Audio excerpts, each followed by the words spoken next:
رکھ رہا ہوں کہ جب وہ دور آئے گا پوری دنیا میں سوائے اسلام کے کچھ نہیں ہوگا۔ السلام علیکم ورحمۃ اللہ وبرکاتہ۔ الحمدللہ الحنان المنان الذي خلق الانسان وعلمه البيان والصلاة والسلام على رسوله سيد الانس والجان وعلى آله وأصحابه ذوي الخير والإحسان، أما بعد فأعوذ بالله من الشيطان الرجيم، بسم الله الرحمن الرحيم۔ الذهب والفضة ولا ينفقونها في سبيل الله فبشرهم بعذاب أليم، صدق الله مولانا العظيم۔ بارگاہ رسالت مآب صلی اللہ علیہ وسلم میں درود پاک کا ہدیہ پیش کریں۔ اللہم صلی علی سیدنا محمد معدن الجود والکرم وآلہ واصحابہ الکرام وابنہ الکریم وبارک وسلم صلاة دائمة سرمدا ابدا۔ عزیزان گرامی وقار، اللہ تبارک و تعالیٰ کی عطا کردہ نعمتوں میں ہر نعمت ایسی ہے کہ جس کی دیکھ بھال اور جس کی حفاظت اس کے دینے والے خالق سے بہتر کوئی نہیں جانتا۔ آپ کو اللہ نے صحت عطا کی ہے، جسم عطا کیا ہے، تو وہی بہتر جانتا ہے کہ اس کی حفاظت کیسی ہو۔ روح دیا ہے اللہ نے آپ کو، تو روح کی حفاظت بھی اللہ ہی بہتر جانتا ہے، بلکہ کائنات کی ہر شے کو پیدا کرنے والا وہی خلاق ہے، اور وہ حفاظت کے طریقے بھی ہمیں خود سکھاتا ہے اور بتاتا بھی ہے۔ روزہ ایک اعتبار سے جسم کی تمام فاسد اور تمام تر بری بیماریوں کو ختم کرنے کا ذریعہ بھی ہے۔ اسی طرح سے اللہ تعالیٰ نے جب آپ کو مال دیا ہے تو اس مال کی حفاظت کا بھی طریقہ اللہ نے بتایا کہ سال میں ایک مرتبہ تم اپنے مال کی زکوٰۃ نکال دو تو یہ مال کا میل نکل جائے گا۔ اس کو احادیث کریمہ میں بھی بیان کیا گیا ہے۔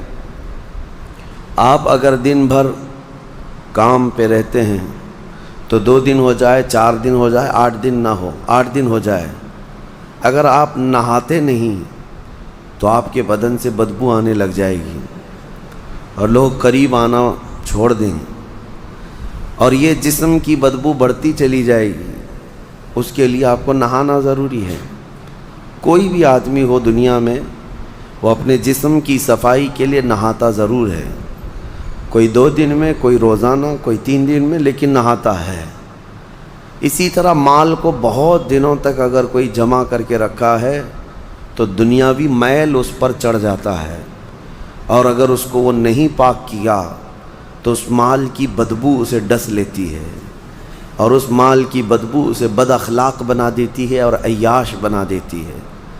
جن لوگوں کے گھر میں زکوٰۃ کا 1 روپیہ بھی باقی رہا، گویا کہ ان کے مال میں پورا حرام پیسہ باقی رہا، اور حرام جب تک گھر کے اندر رہے گا اس کے خیالات بھی فاسد خیالات ہوں گے، اس کے اخلاق بھی گندے اخلاق کی طرح بڑھتے رہیں گے۔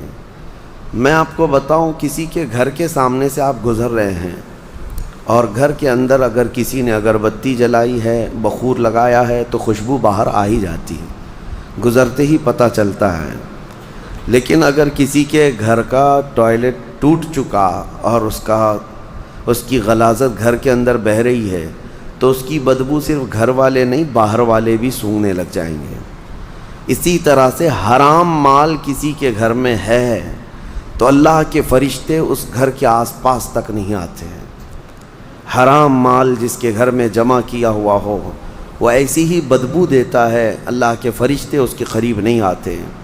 اسی لیے میرے عزیزو، زکوٰۃ کا نظام لوگوں کو ایسا لگتا ہوگا کہ یہ صرف دان دینا ہے، جیسے دوسرے دھرموں میں ہے، دوسرے ادیان میں ہے، جسے دان جس کو کہتے ہیں کہ جس کو جتنا چاہے وہ دان دینا چاہیے، اور اس کے ہاں ان لوگوں کو بڑھا چڑھا کر کے بھی بیان کیا جاتا ہے۔ دان ایک خیرات ہو گئی، وہ نفل ہے۔ اسلام میں وہ دان دینے کا وہ تو ایک بہت بڑا الگ طبقہ ہے، یعنی خیرات کرنا، لیکن زکوٰۃ جو ہے یہ صرف خیرات نہیں، یہ فرض ہے۔ جیسے آپ کے لیے فرض یہ نماز فرض ہے، جمعہ آپ کے لیے فرض ہے، اسی طرح سے صاحب حیثیت کے لیے زکوٰۃ فرض ہے۔ اور اگر اس نے زکوٰۃ نہیں نکالا تو اس کے متعلق قرآن کیا کہتا ہے سنیں، والذین یکنزون الذهب والفضة ولا ينفقونها فی سبیل اللہ فبشرهم بعذاب علیم۔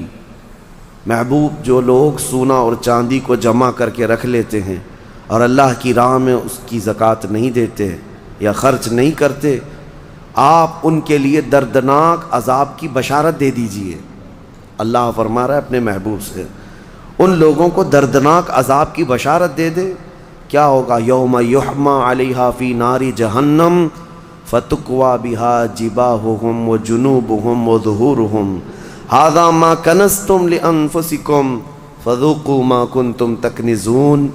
اللہ فرماتا ہے جس دن آگ تپائی جائے گی، جہنم کی آگ تپائی جائے گی، بھڑکائی جائے گی، تو اس آگ کے ذریعے سے ان کی پیشانیوں کو داغا جائے گا، ان کے بازوؤں کو داغا جائے گا، ان کے پیچھے والے حصے کو داغا جائے گا اس گرم تپی ہوئی آگ سے، اور پھر اس سے کہا جائے گا ھذا ما کنزتم لانفسکم، یہ تو وہی ہے جو تو نے اپنے لیے خزانہ کر کے رکھا تھا، یہ وہی ساری چیزیں ہیں جو تو نے اپنے لیے سیو کر کے رکھا تھا۔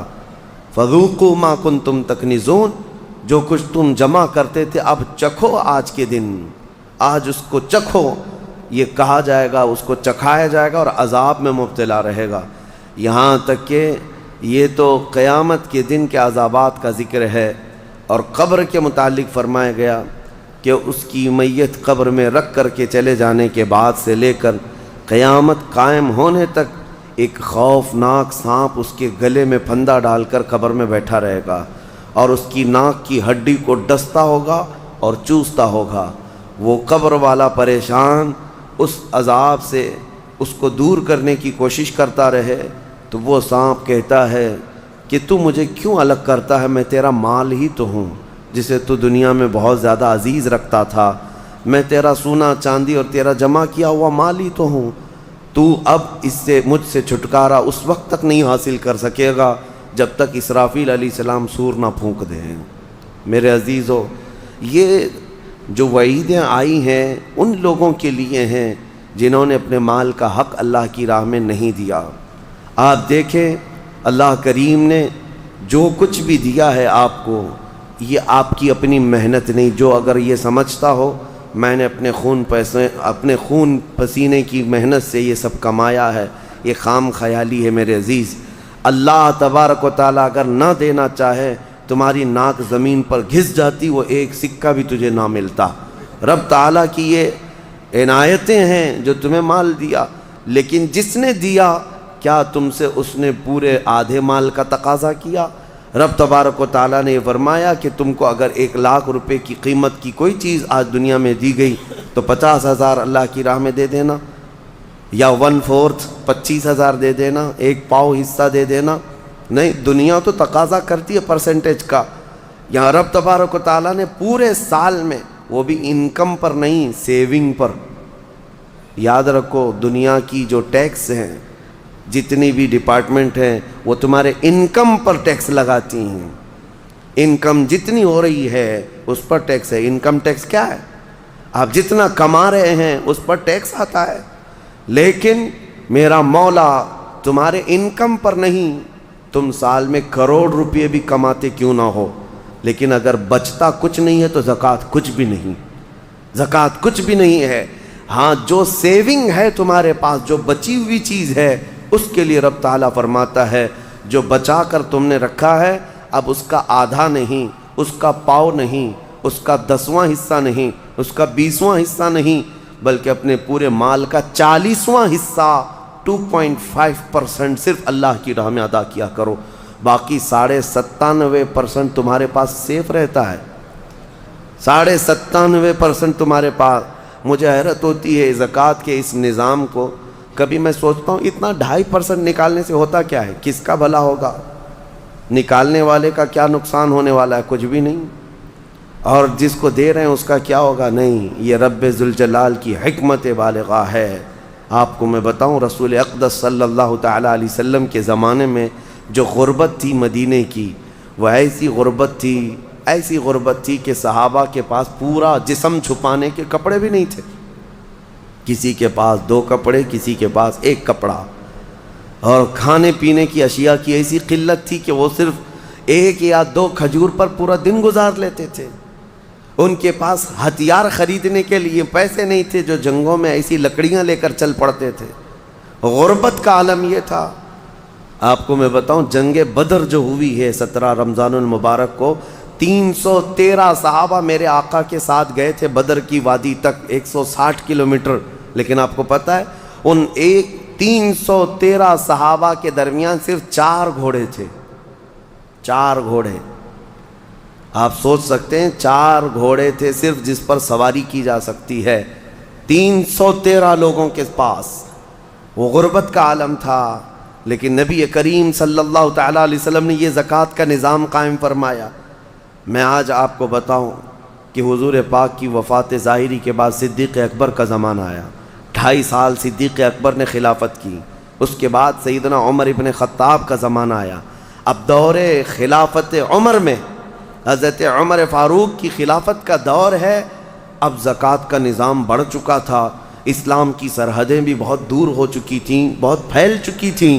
یمن کے گورنر سیدنا معاذ ابن جبل رضی اللہ تعالیٰ عنہ صحابی رسول ہیں، وہاں کی زکوٰۃ کلیکٹ کرتے ہیں اور وہ زکوٰۃ مدینہ بھیجتے ہیں حضرت عمر کے پاس خط لکھ کر کے، امیر المومنین یمن کے غنی حضرات کی یہ زکوٰۃ ہے، فقرائے مدینہ میں اس کو تقسیم کر دیا جائے.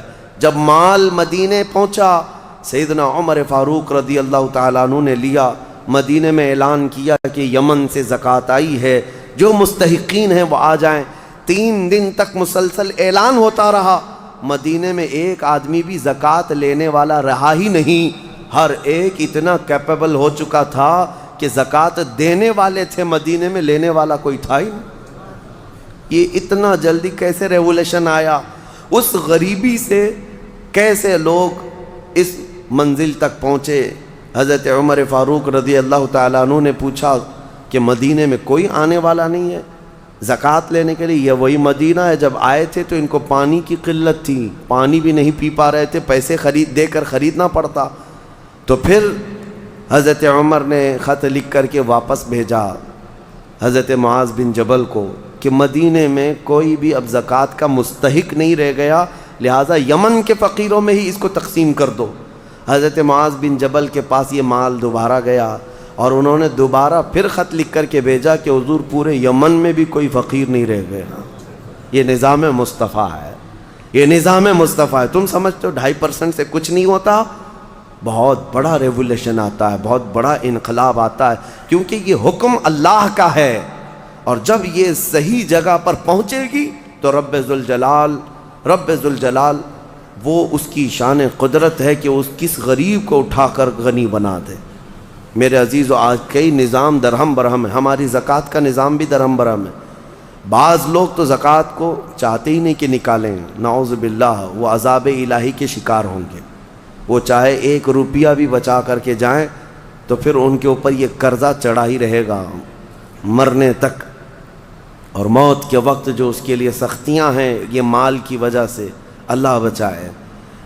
کچھ کا تو زکوٰۃ پر ایسا معاملہ ہے کہ وہ دینا نہیں چاہتے، اور کچھ ایسے ہیں جو دے تو لیتے ہیں لیکن کہاں دینا ہے یہ نہیں معلوم. اس کی وجہ سے یہ نظام ایسا ہو گیا، مستحقین تک زکوٰۃ پہنچتی نہیں، اور کسی جگہ زکوٰۃ جا کر کے جام ہو جاتی ہے. کسی جگہ زکوٰۃ ایک ہی جگہ جا رہی ہے اور وہاں سیف ہوتی گئی، اور جو مستحق تھا وہ مستحق ہی رہ گیا. اصل مسئلہ جو ہمارے بیت المال کا تھا وہ نظام ہی نہیں ہے.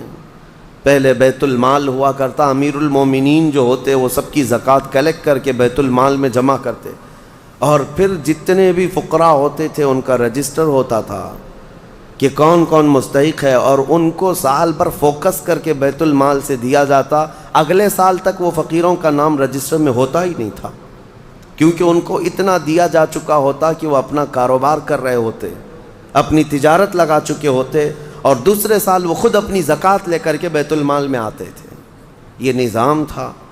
بہرحال عزیزان گرامی وقار، جتنا بھی ہمارے پاس اب بچا ہے نظام، اس میں اللہ رب العزت کے حضور جانے سے پہلے اپنے مال کو اس کی راہ میں اس کے حکم کے مطابق ادا کر دو، ورنہ جو عذاب الہی قارون کو آیا تھا، آپ کو پتہ ہوگا، قارون دنیا کا سب سے بڑا مالدار آدمی، اللہ تعالیٰ نے اس کو بے حساب دولت دی تھی۔ اسی سے سوچو آپ کہ اس کے خزانے اتنے تھے کہ خزانوں کی چابیاں 70 اونٹوں پر لاد کر لی جاتی تھیں، خالی چابیاں رکھنے کے لیے 70 اونٹ لگ جاتے تھے، تو پھر خزانے کتنے رہے ہوں گے؟ بے حساب اللہ نے اسے مالک بنایا تھا دنیا کا۔ لیکن جب زکوٰۃ کا حکم آیا حضرت موسیٰ علیہ السلام پر، تو اس نے آنا کانی شروع کی کہ ایسا اتنا مال چلا جائے گا، اتنے خزانے تو زکوٰۃ میں جا رہے ہیں۔ موسیٰ علیہ السلام نے اس کے لیے رعایت کی درخواست کی، تو رب تعالیٰ نے کتنی رعایت کی پتہ ہے؟ کہ قارون کے لیے زکوٰۃ اتنی کہ وہ 1000 میں 1 روپیہ دے، 1000 میں 1 روپیہ دے۔ آج آپ 100 میں 2.5 روپیہ دیتے ہیں، اور اتنے بڑے مالدار کو، کیونکہ رب تعالیٰ بہتر جانتا تھا، جب اس نے اس کا بھی کیلکولیشن کیا تو کئی خزانے زکوٰۃ میں نکل رہے تھے۔ اب اس کا دل نہیں مانا کہ اتنے میں خزانے کسی کو مفت میں یوں ہی دے دوں۔ مال ایک ایسی چیز ہے جب کسی کے دل پر یہ غلبہ کر جاتی ہے تو اپنے باپ کو بھی نہیں تسلیم کرتا، نہ اپنے بیٹے کو تسلیم کرتا۔ اسی لیے میرے آقا صلی اللہ علیہ وسلم نے فرمایا، مال کے طلبگار کتے کی طرح ہیں۔ کتا جو ہے مردہ کھانے کے لیے جاتا ہے، پورا بیل کھا تو نہیں سکتا لیکن دوسرے کتے کو برداشت بھی نہیں کر پاتا، کھاتا تو نہیں ہے پورا، لیکن کوئی دوسرا کتا آئے تو بھونکنے لگے گا، دانت نکالے گا، اس کو چیخ مارے گا۔ یہ حدیث پاک میں مثال اللہ کے حبیب نے فرمائی ہے کہ دنیا کا طلبدار کتے کی طرح ہے، اور دنیا مردار ہے۔ اس مردار کو کھانے کے لیے جتنے جھپٹ پڑے ہیں وہ اپنے سگے بھائیوں کو بھی اپنے کاروبار میں برداشت نہیں کر پاتے، شریک اس کو پارٹنر برداشت نہیں کر پاتے۔ میں یہ عرض کر رہا تھا قارون کے متعلق، اس نے موسیٰ علیہ السلام پر زنا کی تہمت لگانے کا ارادہ کر لیا کہ میں ان کو ڈیمیج کر دوں گا تاکہ پوری قوم میں ان کی امیج گر جائے، ختم ہو جائے۔ لیکن موسیٰ علیہ السلام پر وہ تہمت لگا نہ سکا۔ جس عورت کو اس نے پیسے دے کر خریدا تھا وہ عورت بول پڑی کہ مجھے قارون نے اتنے پیسے دیے موسیٰ پر تہمت لگانے کے لیے۔ حضرت موسیٰ علیہ السلام کو جلال آیا، آپ نے صرف اتنا حکم کیا کہ اے زمین قارون کو نگل جا۔ زمین پھٹ گئی، قارون اندر جانے لگا۔ عذاب کو اپنی آنکھوں سے دیکھنے کے بعد بھی مال کا جو حریص ہوتا ہے، لالچی ہوتا ہے، اس کی طلب کیا رہ جاتی ہے پتہ ہے؟ اس وقت جب زمین اسے نگل رہی ہے، وہ موسیٰ علیہ السلام سے یوں کہتا ہے، اے موسیٰ تم مجھے دھسا کر میرے خزانوں پر قبضہ کرنا چاہتے ہو، میرے مال پر تم قابض ہونا چاہتے ہو؟ موسیٰ علیہ السلام نے کہا، اے زمین رک جا، ٹھہر جا۔ وہ جتنا دھسا تھا وہیں رکا۔ پھر آپ نے حکم فرمایا، زمین اس کے پورے خزانوں کو نگل جا۔ زمین پھٹ گئی اور ایسے اس کے خزانے ریت بن گئے، پورے دھس گئے۔ آج بھی وہ مصر میں بحیرہ قارون نام سے فیوم کی ایک جگہ میں موجود ہے، ایک سمندر کی طرح دکھتا ہے جس پر پورا پانی ہے آج، جہاں اس کے خزانے غرق کر دیے گئے تھے۔ اور اس کے بعد پھر موسیٰ علیہ السلام نے حکم دیا، زمین اس کو بھی نگل جا۔ وہ ہمیشہ کے لیے زمین بوس ہو گیا، ختم ہو گیا۔ اور اس کا ذکر قرآن پاک میں بھی اللہ تعالیٰ نے فرمایا، وَآتَيْنَاهُ مِنَ الْكُنُوزِ، ہم نے اس کو خزانے دیے تھے۔ لیکن اللہ کی راہ میں جب دینے کی بات آئی تو پھر دل پسیج گیا، اور دل کے اندر نہ جانے کیسے کیسے خیالات آئے کہ میں نہیں دوں گا۔ آج جس کو مال کی محبت غالب ہو گئی، اس کا حشر قارون کے ساتھ ہوگا قیامت کے دن، وہ قارون کے ساتھ اٹھایا جائے گا۔ میرے عزیزو، مال دینے سے کبھی کم نہیں ہوتا۔ میں آپ کو بتاؤں، 1400 سال کے بعد بھی آج بھی مدینہ طیبہ میں حضرت عثمان غنی کا اکاؤنٹ چل رہا ہے، پتہ ہے آپ کو؟ ان کے نام کی آج بھی ہوٹل ہے، وقف عثمان بن عفان۔ ان کا خریدا ہوا کنواں آج بھی موجود ہے مدینے میں۔ ان کے پیسے ابھی ختم نہیں ہوئے، ان کے پیسوں سے میونسپلٹی کا خرچہ آج بھی نکالا جاتا ہے مدینے کا۔ 14 صدیاں گزر گئی لیکن مال ابھی تک ختم نہیں ہوا عثمان ابن عفان رضی اللہ تعالیٰ عنہ کا۔ سنا ہے کہ ان کا کھاتا بھی چلتا ہے اور اس کو ہمیشہ ترقی دی جاتی رہتی ہے۔ میں یہ پوچھنا چاہتا ہوں میرے عزیزو، اللہ کی راہ میں دینے والے وہ عثمان ابن عفان جن کے لیے میرے آقا صلی اللہ علیہ وسلم نے دعا کی تھی۔ جب جیش العسرہ جنگ تبوک میں جا رہے تھے، نبی پاک صلی اللہ تعالیٰ علیہ وسلم نے اعلان فرمایا کوئی ہے جو اللہ کی راہ میں اپنا مال خرچ کرے؟ حضرت عثمان غنی رضی اللہ تعالیٰ عنہ نے اعلان کیا 1000 اونٹ میری جانب سے اور اتنا ہی ساز و سامان۔ پھر دوسری بار حضور پاک صلی اللہ علیہ وسلم نے اعلان فرمایا اور کوئی ہے؟ حضرت عثمان غنی دوبارہ اٹھتے ہیں اور کہتے ہیں 1000 اونٹ میری جانب سے اور اتنا ہی ساز و سامان۔ تیسری بار میرے آقا صلی اللہ علیہ وسلم نے پھر اعلان کیا کوئی اور اللہ کی راہ میں وقف کرے گا؟ حضرت عثمان غنی پھر اٹھتے ہیں اور کہتے ہیں 1000 اونٹ اور میری جانب سے۔ ایک محفل میں 3000 اونٹ ساز و سامان کے وقف کرنا، اور اس کے بعد میرے آقا نے فرمایا اب عثمان کو جنت میں جانے سے کوئی چیز روک ہی نہیں سکتی، جنت واجب کر لیا انہوں نے اپنے اوپر۔ میں کیلکولیشن کے اعتبار سے آپ کو ایک تخمینہ اندازاً بتاؤں، اس زمانے میں جو حضرت عثمان غنی نے ایک محفل میں وقف کیا تھا حضور پاک کے ایک فرمان پر، ایک محفل میں جو دیا تھا، آج کے حساب سے جب اس کو ٹیلی کیا جائے اور کیلکولیٹ کر کے اس کی آج کی قیمت لگائی جائے تو تقریباً 116 کروڑ روپے کی قیمت ہوتی ہے۔ 1 ارب 16 کروڑ آج کے دور کے اعتبار سے۔ وہ اونٹ، وہ ساز و سامان، وہ ساری چیزیں، ہے کوئی جو فرمان مصطفیٰ پر 120 کروڑ اپنا یوں ہی لگا دے اللہ اور اس کے رسول کے نام پر؟ اب یہاں سے یہ بھی اندازہ ہوتا ہے کہ اللہ تعالیٰ نے ان کو اس زمانے میں کتنا مال دیا تھا، لیکن کبھی انہوں نے اللہ کی راہ میں خرچ کرنے کے لیے بخالت سے کام کبھی نہیں لیا، کبھی کوئی کنجوسی نہیں، کبھی کوئی مال پر بیٹھ جانا سانپ کی طرح، کوئی ایک جگہ بھی ہمیں نہیں دکھا سکتا۔ حتیٰ کہ ایک تجارت انہوں نے جو کی تھی، اللہ اکبر، وہ ایسی تجارت کہ مدینے میں جو ہے یہودی بڑے پیسے والے تھے۔ آج بھی پوری دنیا کو کریڈٹ پر جو چلا رہے ہیں یہ یہودی ہیں۔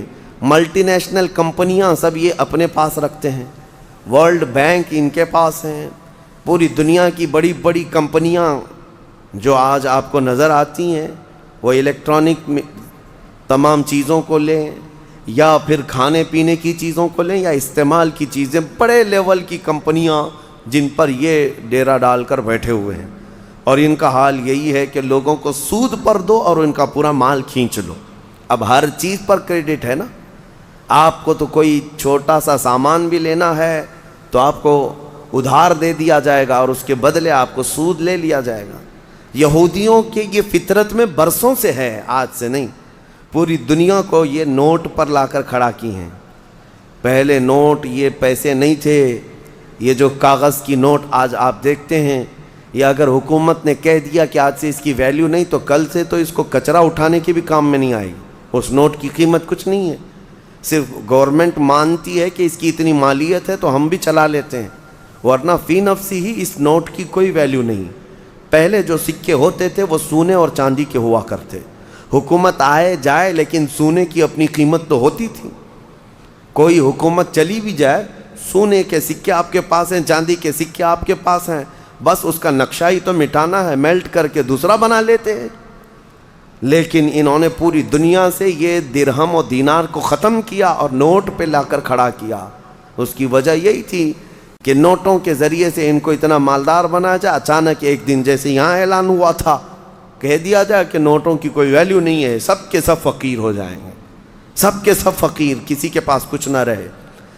اس زمانے میں مدینہ طیبہ میں یہ یہودی یوں کرتے تھے کہ جو تجارت کا قافلہ ملک شام سے آتا تھا مدینے میں مال بیچنے کے لیے، تو یہ مدینے سے کچھ میل دور جا کر کے پورا مال خرید لیتے تھے اور خرید کر کے مدینے میں لا کر کے اس کو جمع کرتے، پھر 8-10 دن کے بعد اس مال کو ڈبل ٹبل نہیں، پتہ نہیں کتنے کتنے داموں سے یہاں مدینے والوں کو بیچتے تھے، بہت مہنگی چیزیں یہاں مدینے میں بیچتے، لوگ مجبوراً وہ سامان خریدتے۔ ایسے حالات تھے۔ ایک بار ہوا یہ کہ حضرت عثمان غنی کو جب یہ چیزیں ان کی حالتیں معلوم تھیں تو قافلہ ملک شام سے تجارت کا آ رہا تھا، ابھی بہت دور تھا، حضرت عثمان غنی نے جا کر پورا قافلہ خرید لیا، پورا مال خرید لیا، اور خرید کر کے جب مدینے آئے، یہودیوں کو پتہ چلا کہ ہم تو لیٹ ہو گئے ہیں، اب پھر سب کے سب دوڑے دوڑے آئے حضرت عثمان غنی کے پاس، دیکھو تمہارا تو یہ کام ہے نہیں، ہم برسوں سے یہ کام کر رہے ہیں، تم اپنا یہ مال بیچ دو۔ حضرت عثمان غنی نے کہا میں نے خریدا ہے، اب میں بیچوں گا، میں تجارت کے لیے لیا ہوں۔ کہا ٹھیک ہے تجارت، تم نفع کما لینا، کتنے میں لیے تھے اس کا ڈبل ہم سے لے لو، جتنے میں لیے تھے اس کا ڈبل ہم سے لے لو، یعنی اگر تم نے 1 لاکھ کی یہ پوری مالیت کا قافلہ خریدا ہے تو ہم سے 2 لاکھ لے لو۔ حضرت عثمان غنی نے کہا کہ میں اتنے کم نفع میں نہیں بیچوں گا اپنا مال۔ تو پھر وہ بحث و مباحثے کے بعد بڑھاتے ہیں، اچھا 2 گنا لے لو، 1 لاکھ روپے کی قیمت کا ہے تو ہم سے 3 لاکھ روپے لے لو، 2 نہیں 3 لاکھ روپے لے لو۔ حضرت عثمان غنی نے کہا نہیں میں اتنے کم نفع میں نہیں بیچوں گا۔ پھر بحث ہوتی رہی، 3 گنا پر آئے۔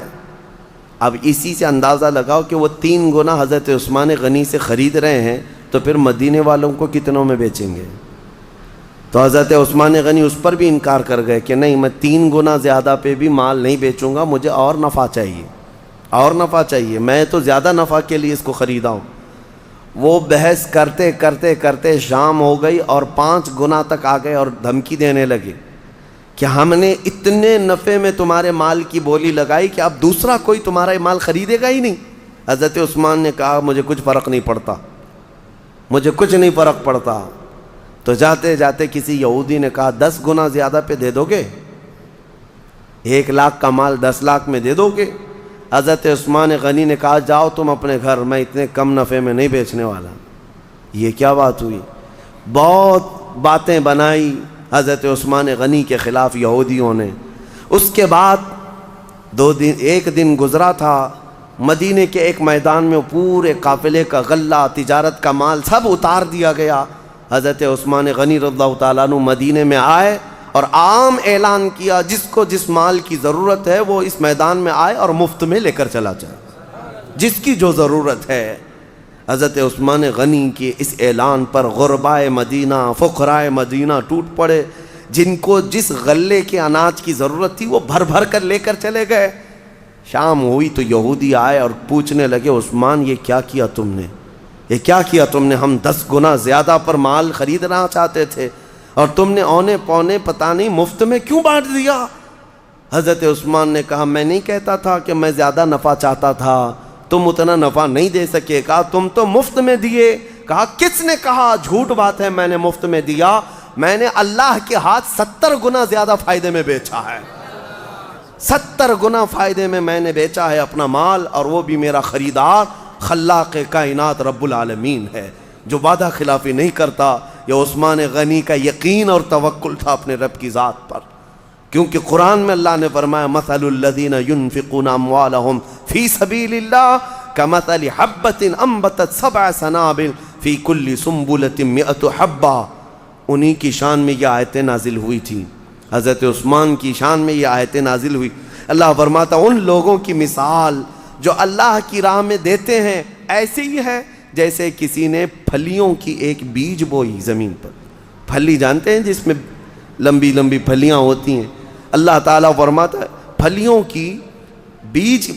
پھلیوں کا بیج کسی نے بویا، اور پھر جب وہ پودا اگ آیا تو اس پودے میں 70 بالیاں نکلیں، 70 پھلیاں نکلیں، اور ہر پھلی میں 100 بیج، ہر پھلی میں 100 بیج، ایک بیج ڈالا تھا 70 پھلیاں نکلیں اور ہر پھلی میں 100 بیج۔ اللہ فرماتا ہے کہ اس کا مطلب یہ ہوا کہ ایک بیج ڈالا تو 70 پھلیاں نہیں آئیں بلکہ 700، اور اللہ تبارک و تعالیٰ فرماتا ہے اس سے بھی زیادہ رب تبارک و تعالیٰ دینے پر قادر ہے۔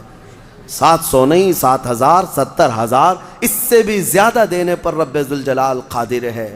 عزیزان گرامی وقار، ہم نے اس نظام کو یوں سمجھ لیا ہے کہ ایک فیشن ہے، برسوں سے چلا آ رہا ہے۔ کچھ لوگ جو ہے کچھ ٹاول بانٹ دیے، کسی کو لنگیاں بانٹ دیے، کسی کو ٹوپیاں بانٹ دی اور سمجھتے زکوٰۃ ہو گئی، زکوٰۃ ہو گئی، اور کچھ عورتوں کو کپڑے بانٹ دیے، کچھ جگہ پر جو ہے کسی کو افطار کٹ دے دیا، یہ زکوٰۃ ہو گئی۔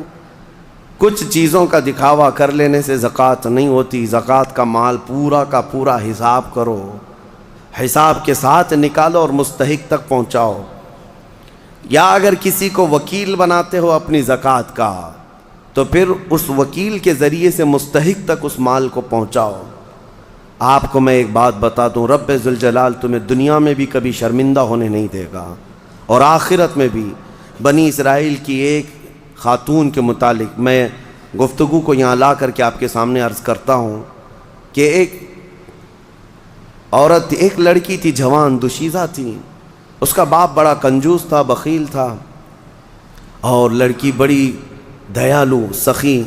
ایک بار اس کے گھر فقیر آیا تو اس نے قیمتی چیز اٹھا کر کے اس لڑکی نے دے دیا جو اس کے باپ کو بڑی پسندیدہ تھی، اور وہ بہت اس کی حفاظت کرتا تھا۔ وہ قیمتی چیز تھی، اس لڑکی نے اٹھا کر ایک فقیر کی جھولی میں ڈال دیا۔ فقیر تو ناچتا خوش ہوتا چلا گیا۔ باپ کو جیسی پتہ چلا اس کی تو آگ لگ گئی بدن۔ پہلے سے تھا بخیل، خرچہ کرتا نہیں تھا، اور اس پر یہ کہ گھر کی سب سے قیمتی چیز لڑکی نے اٹھا کر دی۔ غصے میں آیا اور اپنی بیٹی کا ہاتھ کاٹ دیا، ہاتھ کاٹ دیا۔ یہ ظالم تھا، کہا کہ تو نے اٹھا کر دیا کیسے؟ بہرحال بات آئی گئی ہو گئی، جوان ہو گئی، اس کی شادی کی بات تھی، خوبصورت بہت تھی لیکن ہاتھ نہیں تھا، ہاتھ نہیں تھا۔ بہرحال ایک بہت مالدار گھرانے کا ایک نوجوان، اس زمانے کا شہزادہ تھا، اس کو یہ لڑکی پسند آ گئی، لیکن ہاتھ دکھایا نہیں۔ جب لڑکی کی پسند چل رہی تھی یا لڑکے کی منہ دکھائی چل رہی تھی تو اس نے ہاتھ اندر چھپا رکھا تھا، کیونکہ دکھائیں گے تو عیب ہے اور جلدی کوئی شادی نہیں کرے گا۔ اسی پر وہ پسند کر لیا اور شادی فکس ہو گئی، لیکن کسی کو پتہ نہیں تھا، دولہے کے گھر والوں کو، کہ لڑکی کا ہاتھ نہیں ہے۔ وہ اپنے جبے میں اندر چھپائے رہتی اپنے کپڑوں میں۔ پھر چند دنوں کے بعد جب شادی ہوئی، گھر پہنچے، دلہن کو لے جا کر کے وہ اپنے گھر سجا سنوار کر لائے۔ اس کی بڑی ارمان تھی، بڑی خوبصورت عورت میرے گھر آ رہی، اخلاق کی بھی اچھی تھی، سیرت کی بھی اچھی، صورت کی بھی اچھی۔ لیکن رات کو جب دسترخوان پر بیٹھتے ہیں، اب ہاتھ تو تھا نہیں، سب کے سامنے کھانا تو ہے اور سیدھا ہاتھ غائب ہے۔ کیسے نکالے ہاتھ؟ بائیں ہاتھ سے کھائے تو لوگوں کو پتہ چلے۔ وہ خاموش بیٹھی رہی۔ اب اسے اندازہ ہونے لگا کہ میرا یہ عیب کھل جائے گا، میں کب تک اس کو چھپا کر کے رکھوں گی؟ کب تک؟ میرے گھر کی ماں اور میرے گھر کی عورتوں کے کہنے پر اب تک چھپا ہی رہی، لیکن اب کب تک چھپاؤں؟ اس کی آنکھوں میں آنسو آ گئے۔ پھر اس کے بعد لوگوں کا اصرار بڑھتا گیا کہ چلو کھاؤ، کھانا تو شروع کرو۔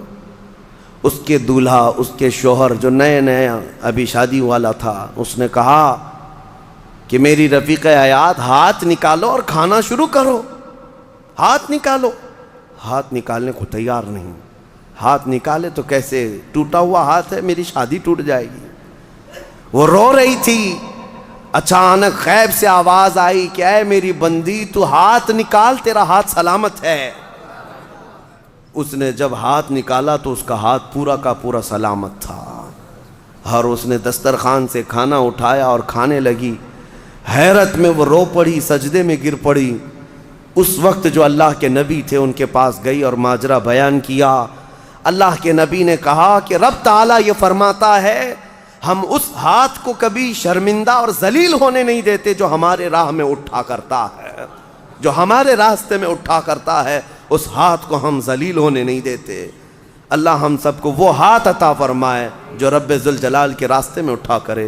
آج بہت سارے لوگ تمہارے انتظار میں ہیں، اللہ نے اگر کچھ دیا ہے تو ان غریبوں کے حلق تر کرو جن کے ہاں آج کوئی چیز نہیں پہنچ پاتی۔ میرے عزیزوں، پیشہ ور فقیروں کو بانٹنے کی میں بات نہیں کر رہا، آج بہت سارے ایسے لوگ ہیں جن کے ہاں افطار بھی نہیں ہے۔ ہم نے سنا اور ہماری طرف سے جو ہو سکتا ہے، ترکی میں، شام میں، یمن میں جو لوگ خدمات کر رہے ہیں، اللہ ان کو سدا سلامت رکھے۔ لیکن کئی گھر ایسے ہیں جو پانی پہ سحری کر رہے ہیں اور پانی پہ افطاری کر رہے ہیں، اس کے علاوہ ان کے پاس کوئی چیز نہیں، کوئی چیز نہیں۔ بہت ساری ایسی خبریں آتی ہیں، عرب دوست جو ہمارے وہاں بیٹھے ہیں وہ کہتے ہیں بچے اتنے مجبور ہو جاتے ہیں کہ رات کے وقت گھاس نکال کر کے کھا لیتے ہیں اپنے پیٹ کو۔ یہ ظالموں نے اتنی بمباریاں کی ہیں، سپر پاور طاقتیں ان کے منہ سے لقمے تک چھین چکے ہیں، لیکن آپ کو پتہ ہے جو سونے کے ٹوائلٹ بنانے والی یا عربوں کی عیاشیاں، ایک لقمہ ان غریبوں تک نہیں پہنچا پاتے ہیں، ایک لقمہ عراق، یمن، شام، فلسطین میں نہیں پہنچا پاتے، لیکن آپ حضرات اگر اپنا مال پہنچا نہیں بھی سکتے تو کم از کم ان غریبوں کا احساس تو کرو، احساس کرو جب اللہ تعالیٰ تمہیں شام کے وقت دسترخوان میں کیا نہیں عطا کرتا، ہر طرح کی نعمت تمہارے دسترخوان میں افطار میں ہوتی ہے، تم اپنے پیٹ بھر لیتے ہو، اس وقت دعاؤں میں غربائے امت کو یاد کرو، اے اللہ تیرے حبیب کی وہ بھی امت ہے جن کے حلق آج تر نہیں ہو پاتے، اور میرے دسترخوان کو تو نے نعمتوں سے بھر دیا ہے، طاقت و قوت ہے تو اپنا مال ان غربا تک پہنچاؤ اور اپنا مال نکالو، ورنہ یہ عذاب الہی کے بھی شکار ہوں گے اور تمہارا مال بے برکتی کا سبب بنے گا، چند دنوں کے بعد یہ مال ایسا ختم ہو جائے گا تمہیں پتہ ہی نہیں۔ ہمارے علاقے میں ایک شخص تھا جو کہتا تھا میری 7 پشتوں تک میں نے اتنا مال رکھا ہے، 7 پشتوں تک لوگ بادشاہ رہیں گے، 7 پشتوں تک، یعنی اتنا مال جمع کیا تھا۔ اچانک ایک حادثے میں انتقال ہوا، چند سالوں کے بعد اس کے چچیرے بھائی نے اس مال پر ایسا قبضہ کیا کہ اس کے سگے بیٹے کو کوئی مال نہیں ملا، آج بھی وہ شخص موجود ہے، 10-10 روپے کی بھیک مانگتا ہے، اسی بڑے مالدار کا آدمی، وہ اپنے پان کے لیے، اپنے کھانے پینے کے لیے 10 روپے کی بھیک مانگتا ہے، جس کا باپ کہتا تھا کہ 7 پشتوں تک میرا مال چلے گا۔ میرے عزیزو، رب تبارک و تعالیٰ کے چاہے بغیر کچھ نہیں چلے گا۔ آؤ اللہ رب العزت کی بارگاہ میں دعا کرتے ہیں کہ مولا کریم ہمیں دنیاوی مال اور حرص سے محفوظ فرمائے، اور رب قدیر ہمیں اس کی بارگاہ میں جانے کے وقت پاک و صاف اور ستھرا چہرہ لے کر جانے کی توفیق عطا فرمائے۔ من شام، فلسطین، عراق، افغان، برما، جہاں جہاں مسلمان قسم پرسی کے عالم میں ہے، لیے امن و امان پیدا فرما دے، ان کے دسترخوان کشادہ فرما دے، انہیں خوشحالی کی طرف لے آ۔ اے اللہ تیرے حبیب کی امت جو بلک رہی ہے اس کی تو دستگیری فرما۔ وصلی اللہ تعالی علی خیر خلق محمد وآلہ وصحبہ اجمعین، وآخر دعوانا ان الحمد للہ رب العالمین۔ آج سورہ طور، سورہ نجم، سورہ قمر، سورہ رحمان، سورہ واقعہ اور سورہ حدید بڑی اہم صورتیں ہیں، ہر ایک کی اپنی فضیلت ہے، اور ان میں سورہ رحمان کو زینت القرآن کہا گیا ہے، پورے قرآن کی یہ زینت ہے۔ تمام صورتوں میں اس سورہ کی جو زینت ہے وہ اپنی جگہ پر ہے۔ اس میں اللہ عز و جل نے اپنے بندوں سے مخاطب بار بار ارشاد فرمایا، فَبِأَيِّ آلَاءِ رَبِّكُمَا تُكَذِّبَانِ۔ اس میں مخاطب جو ہیں 2 لوگ ہیں، جنات بھی ہیں اور انسان بھی ہیں، دونوں کو خطاب کیا جا رہا ہے کہ اے جنات اور اے انسانوں، تم اپنے رب کی کون کون سی نعمتوں کو جھٹلاؤ گے؟ اس آیت کو 30 سے زیادہ مرتبہ دہرایا گیا سورہ رحمان میں۔ میرے عزیزو، میرے آقا صلی اللہ تعالیٰ علیہ وسلم ارشاد فرماتے ہیں اپنے صحابہ سے کہ میں نے یہ سورہ جنات کے سامنے تلاوت کی تو وہ سن کر کے تم سے بہتر جواب دیتے تھے، یعنی رو پڑتے تھے، اور ہر آیت پر یہ کہتے کہ اے اللہ ہم تیری کسی نعمت کو نہیں جھٹلاتے، ناشکری نہیں کرتے۔ میرے عزیزو، اللہ تبارک و تعالیٰ اپنے بندوں سے جو سب سے زیادہ پسند فرماتا ہے جو چیز، وہ شکر ہے،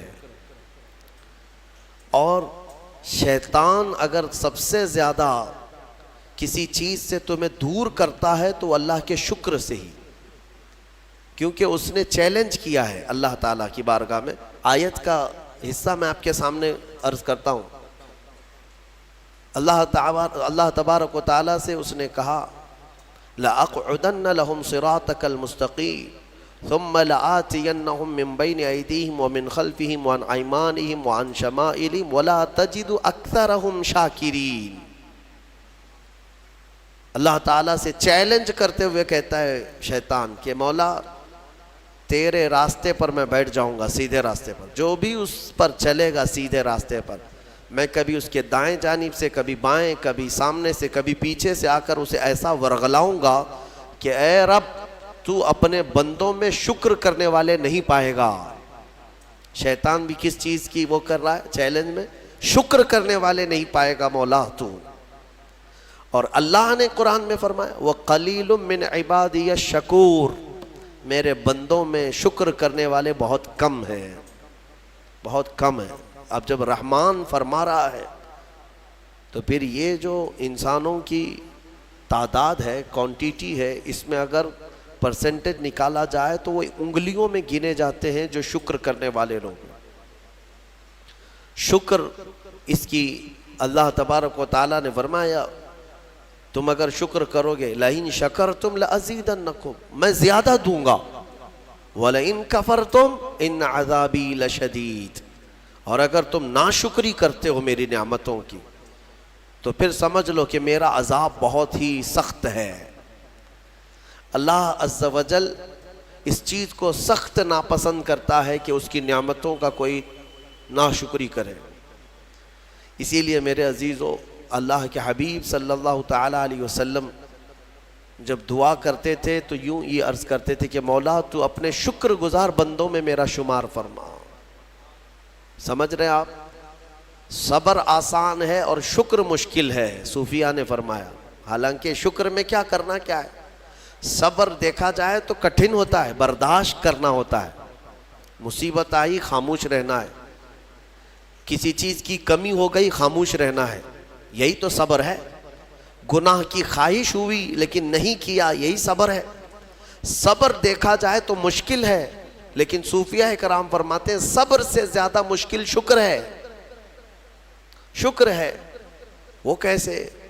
کہا کہ اس لیے کہ جب خوشیاں آتی ہیں تو عام طور پر انسان ہر چیز بھول جاتا ہے، اسے یاد ہی نہیں رہتا کہ دینے والے کا مجھے شکر بجا لانا چاہیے، وہ بھول جاتا ہے. یہی تو ہم نے دیکھا ہے. آپ تھوڑا سا تجزیہ کر کے دیکھ لیں اپنی زندگی میں، تھوڑا غور و فکر کر کے دیکھ لیں. ہمارے گھروں میں بھی جو کچھ بھی ایکٹیویٹیز ہوتی ہیں، جو معمولات چلتے ہیں، اگر گھر کے اندر کوئی مصیبت آئی تو آپ فاتحہ کروائیں گے، قرآن پڑھوائیں گے. میت ہو گئی تو کیا کریں گے؟ سب سے پہلے قرآن پڑھواتے ہیں. کسی کی بیماری ہو گئی، نزا کا وقت آیا، کسی کو بلایا، قرآن پڑھوا رہے ہیں. بہت سخت بیمار ہے، پانی پڑھ کر کے پھکوا رہے. یہ ساری مصیبتوں کے وقت آپ قرآن یا عبادت کی طرف جا رہے ہیں، سجدہ کر رہے ہیں. لیکن کبھی شادی ہو رہی ہے، گھر میں بچے کا عقیقہ ہو رہا ہے، ولیمہ ہے، منگنی ہے، ان سب مواقع پر جو خوشیوں کے ہیں، کب قرآن خوانی ہوتی ہے؟ کب قرآن پڑھا جاتا ہے؟ کیا رب ذوالجلال کی بارگاہ میں پہلے سے کوئی شکرانے کی محفل ہوتی ہے؟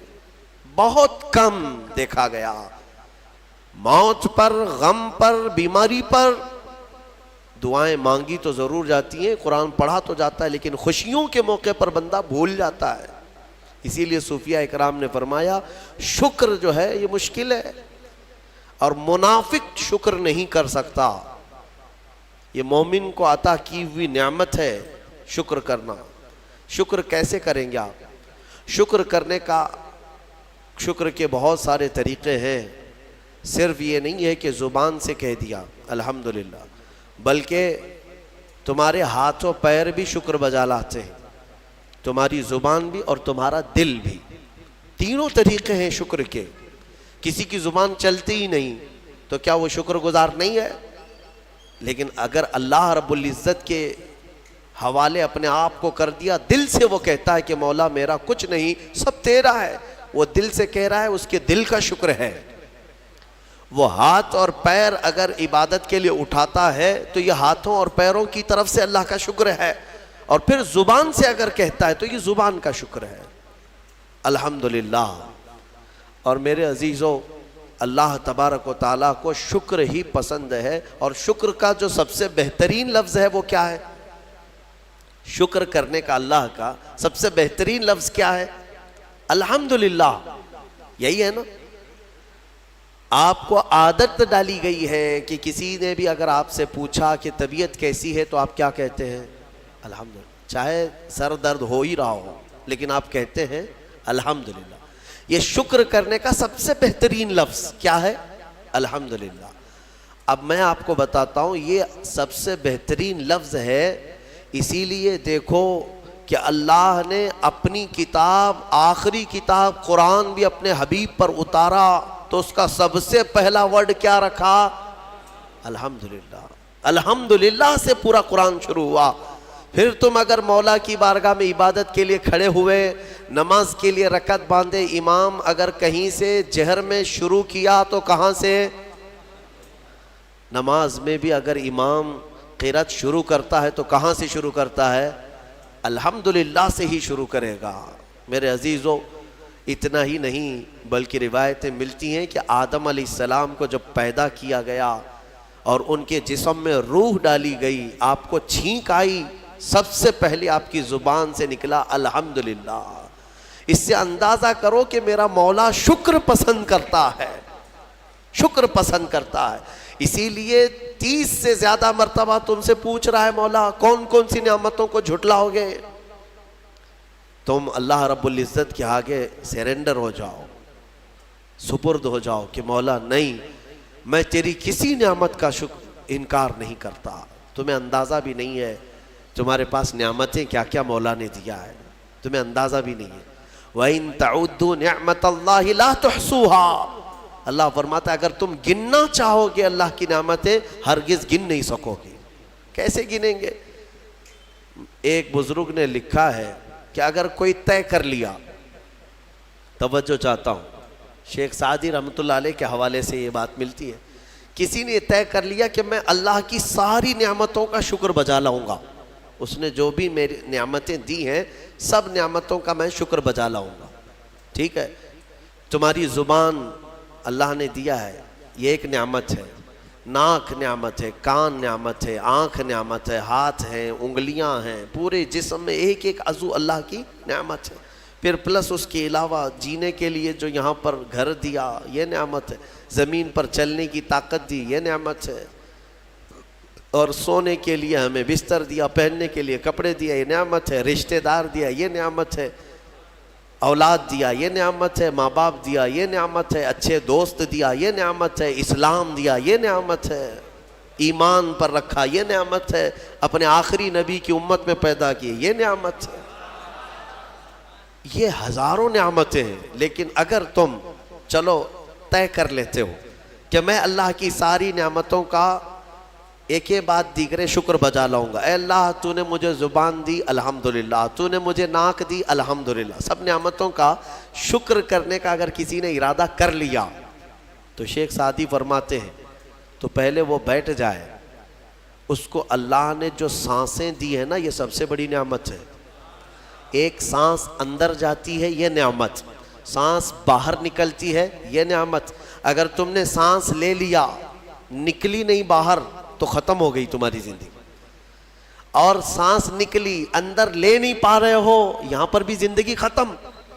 سانس لینا ایک نعمت، سانس باہر چھوڑنا یہ ایک نعمت۔ شیخ سعدی فرماتے ہیں اور ہر سانس نہیں ہوتی ہے، پرانی سانس نہیں آئے گی، پھر ہر سانس نہیں ہے، تو ہر سانس کے بدلے ہی تم اگر الحمدللہ کہتے رہ جاؤ گے تو زندگی گزر جائے گی سانسوں کے شکر پر، باقی نعمتیں ویسی ہی رہ جائیں گی، صرف سانسوں کے شکر پر تو زندگی گزر جائے گی۔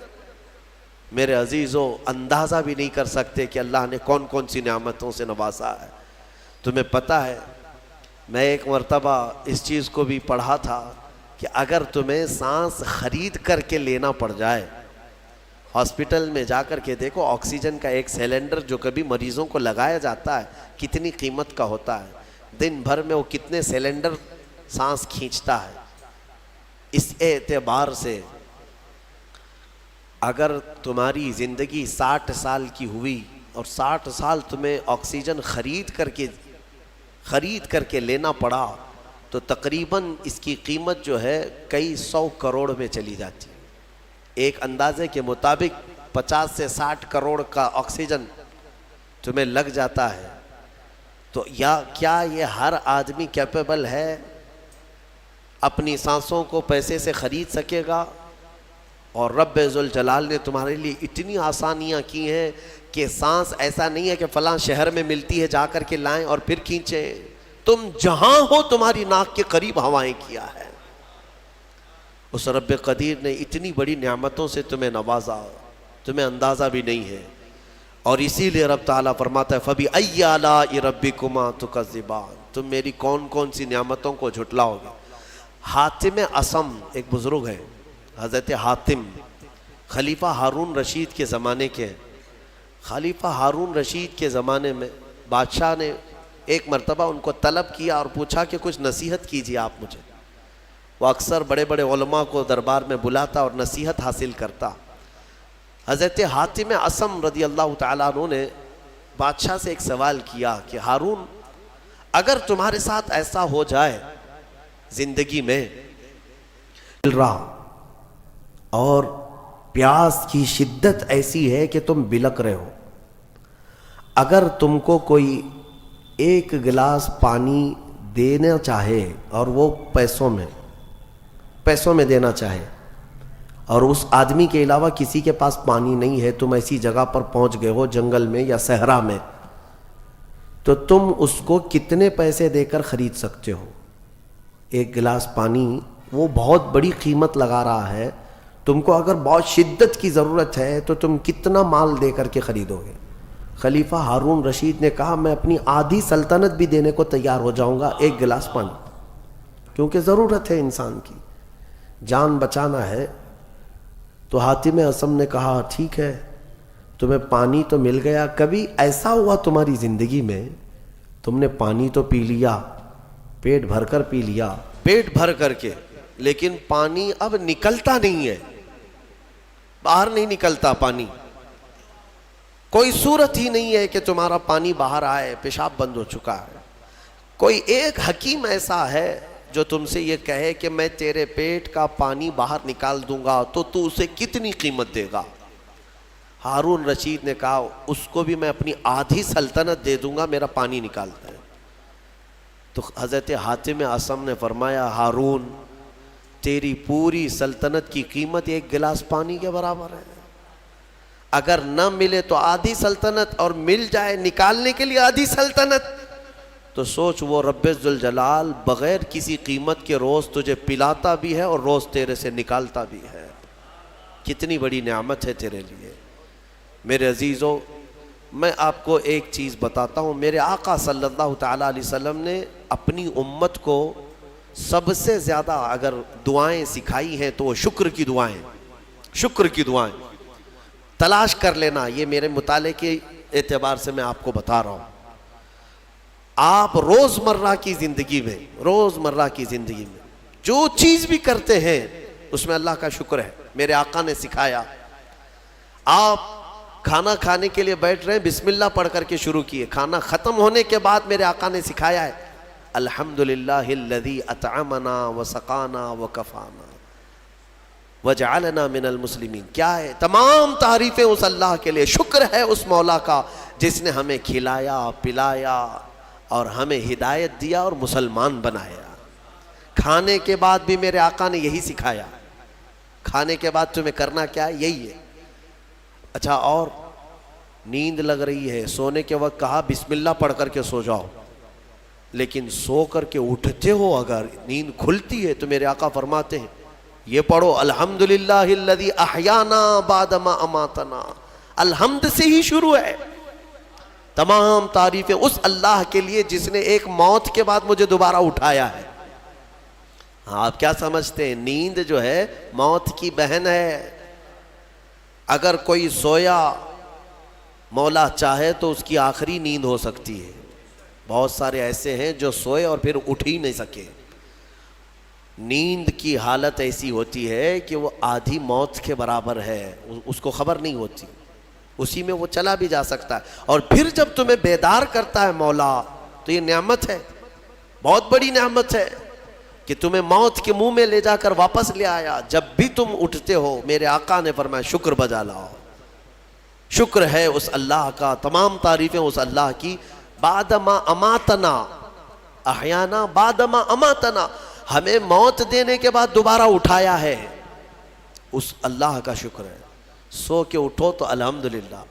اتنا ہی نہیں میرے عزیزوں، میرے آقا صلی اللہ تعالیٰ علیہ وسلم فرماتے کپڑا اگر پہن لیا تو بھی پڑھو الحمدللہ الذی کسانی ھذا. تمام تعریفیں اس اللہ کے لیے جس نے مجھے یہ جوڑا پہنایا.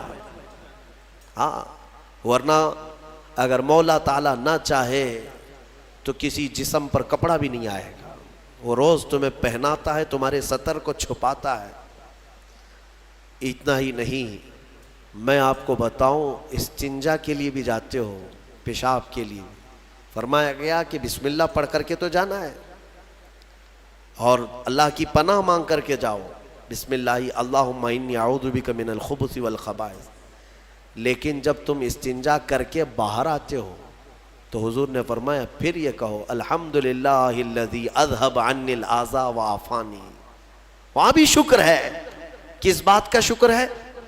تمام تعریفیں اس اللہ کی، اس کا شکر ہے جس نے اذیت دینے والی، تکلیف دینے والی چیز کو میرے جسم سے دور کیا. تمہیں اندازہ ہے زہر ہے یہ جو اندر استنجا جمع ہو جائے تو آسانی سے آج پیشاب کر لیتے ہو، آسانی سے آج تم حاجت کر لیتے ہو، پخانہ ہو جاتا ہے، تو اس کو یوں مت سمجھ لینا کہ تمہارا کمال ہے. یہ رب تعالیٰ کی ہزار نعمتوں میں سے ایک نعمت ہے. اگر پیشاب تمہارا رک گیا، کڈنی کام کرنا چھوڑ دیتی ہے. آج جاؤ ہاسپٹلوں میں دیکھو ڈائلیسس کی مشینوں پر کتنے مریض سوئے ہوئے ہیں. تمہیں پتہ ہے پیشاب اگر نہیں نکلتا تو آج کے زمانے میں نیا ایک علاج ہے. ڈاکٹرز کیا کرتے ہیں کہ پانی جو ہے یہ پیشاب پورا خون میں مل جاتا ہے اور زہر بنتا ہے جسم میں. اگر ایک دن پیشاب نہیں ہوا تو پانی تمہارا جسم میں بھر جائے گا. اسی کو کریٹینن کا لیول بڑھنا کہتے ہیں. زہر بھر جاتا ہے. اب اس کو نکالے کیسے؟ باہر آتا نہیں ہے.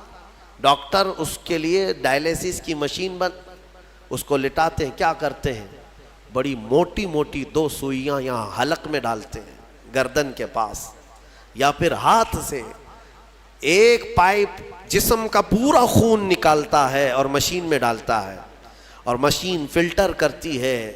دوسرے پائپ سے فلٹر کیا ہوا خون اندر جاتا ہے اور جو پانی ہے وہ مشین نکال کر کے باہر ایک ڈبے میں پھینکتی رہتی ہے.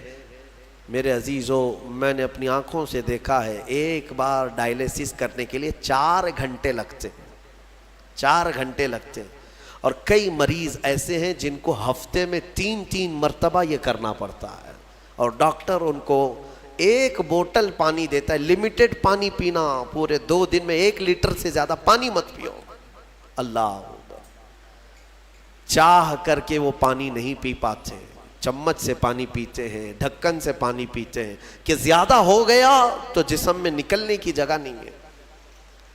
خیر، یہ تو ڈاکٹرز نے پیشاب نکالنے کے طریقے تو اپنا لیے میرے عزیزوں، لیکن اگر پخانہ نہیں نکلا تو اب تک اس کے علاج بھی نہیں ملتے. کھا لیا آپ نے، اگر یہ غلاظت نہیں نکل پائی تمہارے اندر تو پورے جسم میں یہ زہر بن کر کے پھیل جائے گا، موت کا سبب بن جاتا ہے. جب ہم بیت الخلاء میں جاتے ہیں اور پیشاب پاخانہ کر کے نکلتے ہیں تو تمہیں کیا لگتا ہے میرے عزیزو؟ یہ اللہ کی ہزارہ نعمتوں میں سے ایک نعمت ہے کہ اذیت دینے والی چیز کو اس نے ہمارے جسم سے ہٹایا ہے. اسی لیے مولا فرماتا ہے فَبِأَيِّ آلَاءِ رَبِّكُمَا تُكَذِّبَانِ.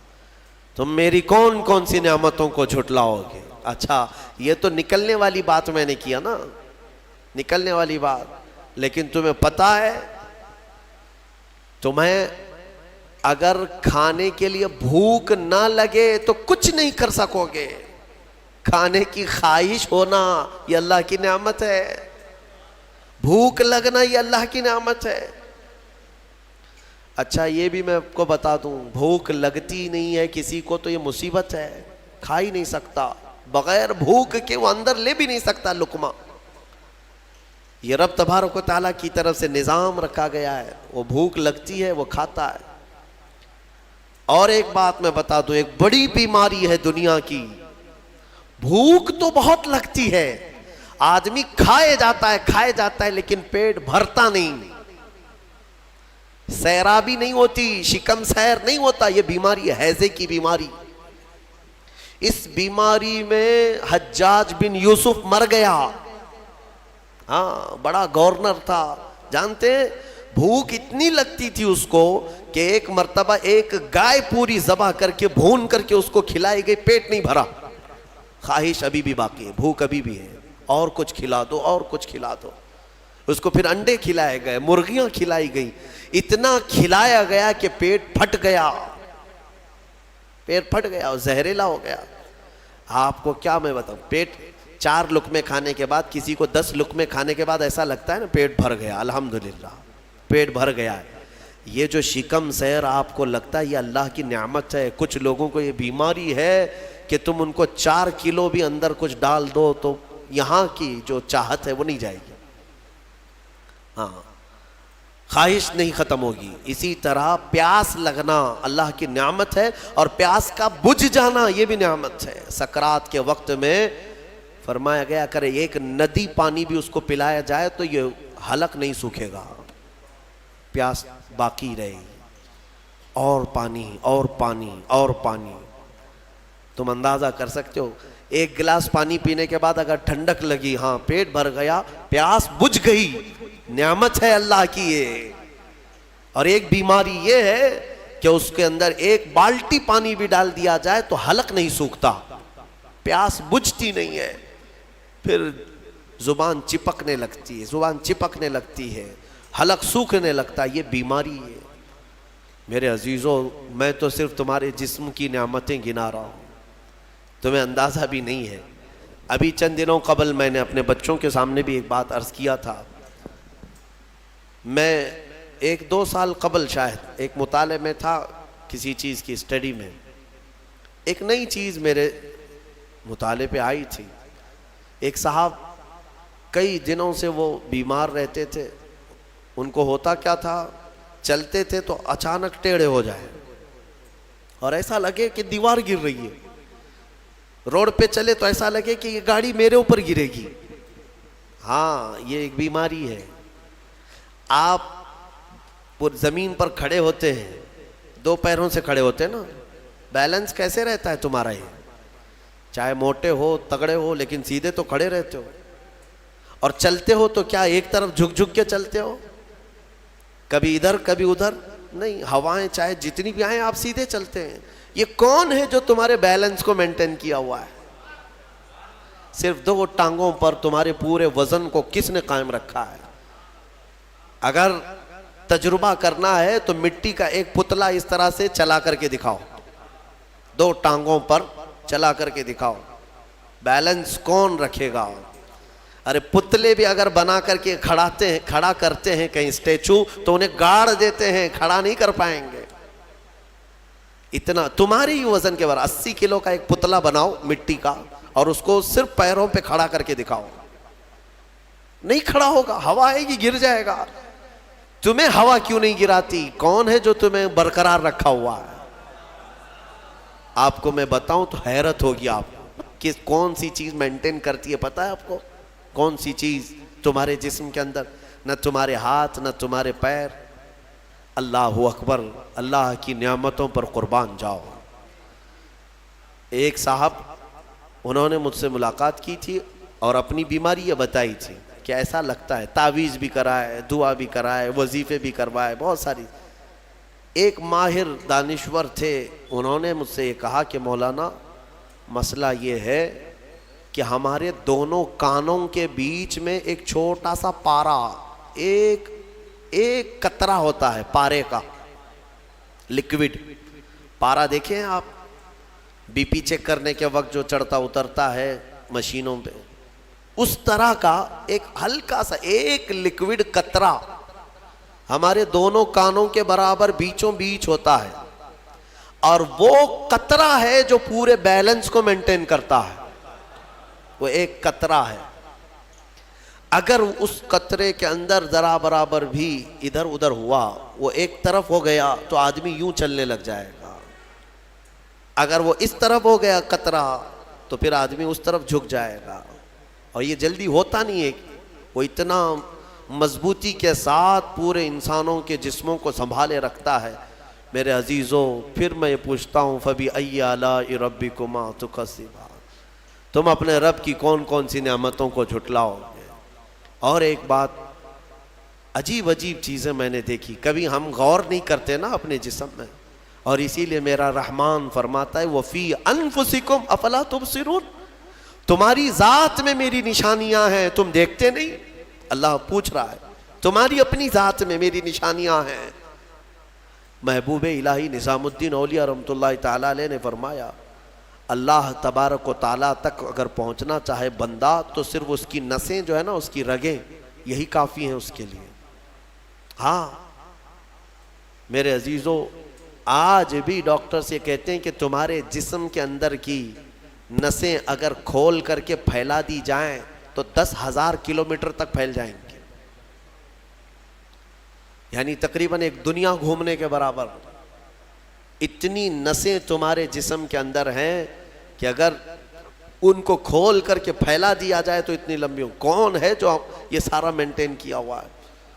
اور ہر نس میں وہ خون کو دوڑاتا ہے اور پھر واپس پہنچاتا ہے دل تک۔ ایک چیز میں جو کہہ رہا تھا وہ یہ ہے، عجیب سی چیز ہے۔ ایک صاحب نے فرمایا کہ ایک بیماری ہے کہ یہ ایک صاحب ہیں کہ ان کی آنکھوں کی پلک بند ہی نہیں ہوتی، اس پر تحقیق کی گئی۔ میرے عزیزوں، کتنی چھوٹی چیز لگتی ہے، آپ پلکیں جھپکاتے ہیں نا، آپ کے اختیار میں نہیں، اور بہت ہلکی سی ہے، یوں کیا بند ہوئی، یوں کیا کھول دیا، آنکھیں بند ہو رہی کھل رہی ہے۔ آپ کو پتا ہے اس کے اندر کیا چیز ہے؟ کہا کہ ایک بہت ہلکا سپرنگ ہے ان پلکوں کے بھی اوپر، باقی سب جگہ اس طرح اپنے آپ نہیں ہوتے ہیں کہ خود سے جو ہے بند ہو رہی ہو کھل رہی ہو۔ کان کیا اس طرح کرتا ہے ہمارا؟ اٹھ گیا اپنے آپ، بیٹھ گیا اپنے آپ۔ یہ ہلکی سی پلکوں کی جو چمڑی ہے، نیچے آتی اوپر جاتی، نیچے آتی اوپر جاتی، کیا چیز ہے؟ تو ایک صاحب نے ہمیں بتایا کہ بہت ہلکا سپرنگ ہوتا ہے، اگر وہ سپرنگ ختم ہوا کسی کا تو بلڈوزر سے بھی کھینچ کر کے بند نہیں کر سکو گے۔ ان پلکوں کی چھوٹی سی چمڑی کو کھینچ کر کے بھی بند نہیں کر سکو گے، وہ بند نہیں ہوگی پھر۔ اسی لیے مردوں کو دیکھو، اگر کسی کی آنکھیں بند نہیں کیا آپ نے موت کے بعد، وہ کھلی رہ گئی، تو پھر آپ گھنٹوں کھینچ کھینچ کے اس کی آنکھ بند کرو، بند نہیں ہوگی، نہیں ہوگی، کیونکہ موت کے بعد یہ سارا حصہ ختم ہو گیا۔ اور مرے ہوئے آدمی کو آنکھیں بند ہے اس کی، آپ نے بند کیا، پھر اس کے 1-2 گھنٹے کے بعد اس کی پلکیں اٹھا کر کے دکھا دو، کھول کر کے دکھا دو اس کی آنکھیں، سارے لوگ مل کر کے بھی اس کی آنکھوں کی پلکوں کو کھول نہیں سکیں گے۔ میرے عزیزو، ہے تو بہت ہلکی سی چیز، لیکن تمہیں پتا ہے اس کی معنویت کتنی ہے؟ اس کی معنویت کتنی ہے؟ یہ بات میں کیوں کہہ رہا ہوں؟ ایک صاحب کو یہ بیماری کی وجہ سے، اس بیماری کی وجہ سے وہ پاگل ہو گئے۔ کیا بیماری تھی؟ کہ پلک جھپک نہیں رہی ہے، بند نہیں ہو رہی ہے، اور بند نہیں ہو رہی ہے تو نیند نہیں آتی۔ جیسے نیند آئے گی تو آنکھوں کا آٹومیٹک بند ہونا ہے، اور آنکھ بند نہیں ہو رہی تو سوئے گا کیسے؟ اور نس ہونے کی وجہ سے وہ مینٹلی ختم ہو گیا، پاگل ہو گیا، اور اب تو شاید مر بھی گیا ہوگا۔ یہ کافی 2-3 سال پہلے کی بات میں ہم اندازہ بھی نہیں کرتے کہ اتنی چھوٹی چھوٹی چیزیں۔ میرے عزیزو، ہمارے بال جو جسم میں ہیں، ایک رواں بھی اس کا بال کا، یہ اللہ کی نعمت ہے۔ آپ دیکھیں ایک بال بھی نکل گیا تو پھوڑی آ جاتی ہے، اس کی قیمت بتانے کے لیے کہ یہ یوں ہی اللہ نے نہیں دیا تم کو، یوں ہی نہیں۔ ایک خاتون کو میں نے دیکھا تھا، چھوٹی سی لڑکی تھی، وہ اس کے صرف یہ آنکھوں کے اوپر کی بھویں نہیں تھی اور بال کچھ بھی نہیں تھے، جس کی وجہ سے وہ اتنی ڈراؤنی لگتی تھی کہ بچے دیکھ کر کے بھاگ جاتے تھے۔ صرف یہ آنکھوں کے بال نہیں تھے، اور وہ چہرہ چھپائے رہتی۔ بہت بڑی ٹیلنٹڈ بچی، پڑھنے میں لکھنے میں ساری چیزوں میں بہت اچھی، لیکن اس کی وجہ سے وہ چہرہ چھپائی رہتی۔ اس دن مجھے محسوس ہوا کہ اگر ایک بھی چیز ہماری ادھر ادھر ہو جائے تو انسان کا سارا جمال ختم ہو جاتا ہے. اسی لیے میرے عزیزو، اللہ نے جو چیزیں تمہارے پاس آج دی ہیں شکر بجا لاؤ، اللہ کا شکر بجا لاؤ. اور سورہ رحمان آج تم نے سنا ہے، بار بار مولا کی بارگاہ میں عرض کرو، مولا ہم تیری کسی نعمت کو نہیں جھٹلاتے، ہر نعمت پر تیرا شکر بجا لاتے ہیں. میں اپنی گفتگو کو سمیٹتے ہوئے آخر میں ایک حدیث سنا دیتا ہوں. اللہ کے حبیب صلی اللہ تعالیٰ علیہ وسلم نے ارشاد فرمایا، آج ہی میں نے درس قرآن میں بھی سنایا تھا. حضور اکرم صلی اللہ علیہ وسلم نے فرمایا، 3 چیزوں کو غنیمت جانو. 3 چیزوں کے آنے سے پہلے پہلے. وہ 3 چیزیں کیا ہیں؟ توجہ سے سنو. میرے آقا فرماتے ہیں، جوانی ہے تو غنیمت جانو بڑھاپا آنے سے پہلے. جوانی کو غنیمت جانو بڑھاپا آنے سے پہلے. اس لیے کہ بڑھاپے میں جو کچھ ہوتا ہے وہ پھر وہ بوڑھوں کو معلوم ہے. ساری چیزیں ایک کے بعد دیگرے رخصت ہونے لگ جاتی ہیں. وہ طاقت نہیں، وہ قوت نہیں. بڑھاپے میں بہت خواہش تو ہوتی ہے کرنے کی، لیکن کر نہیں سکتا.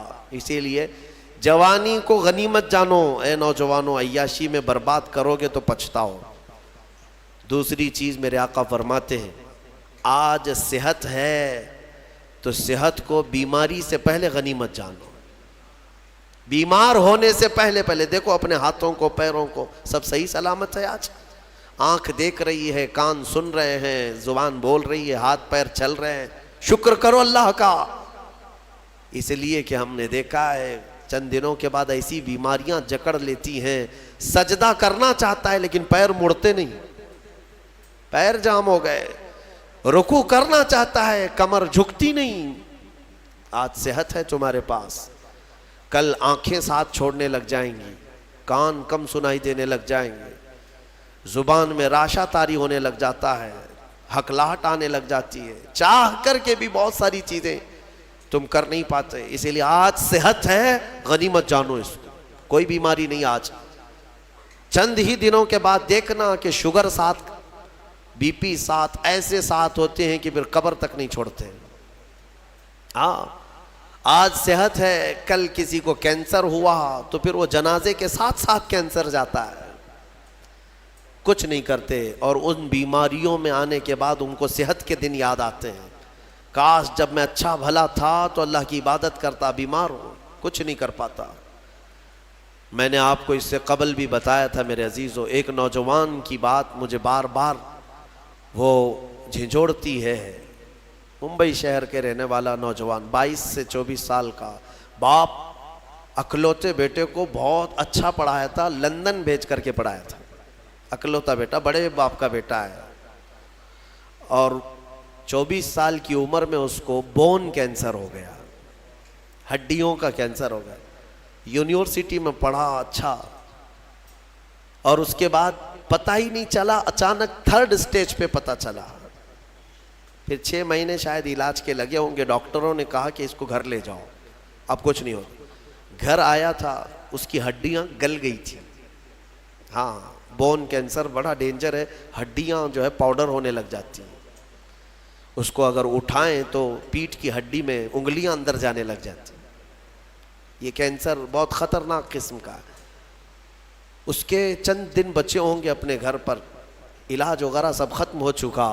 اس نے اپنے باپ کو ایک دن حسرت سے بلایا اور کہا، ابا میری وہ 10ویں کی، 12ویں کی، گریجویٹ کی یہ جو مارک شیٹ ہے، سند ہے، جو میں نے میڈل حاصل کی وہ کہاں ہے؟ کہا بیٹا سب سنبھال کے رکھا ہوں.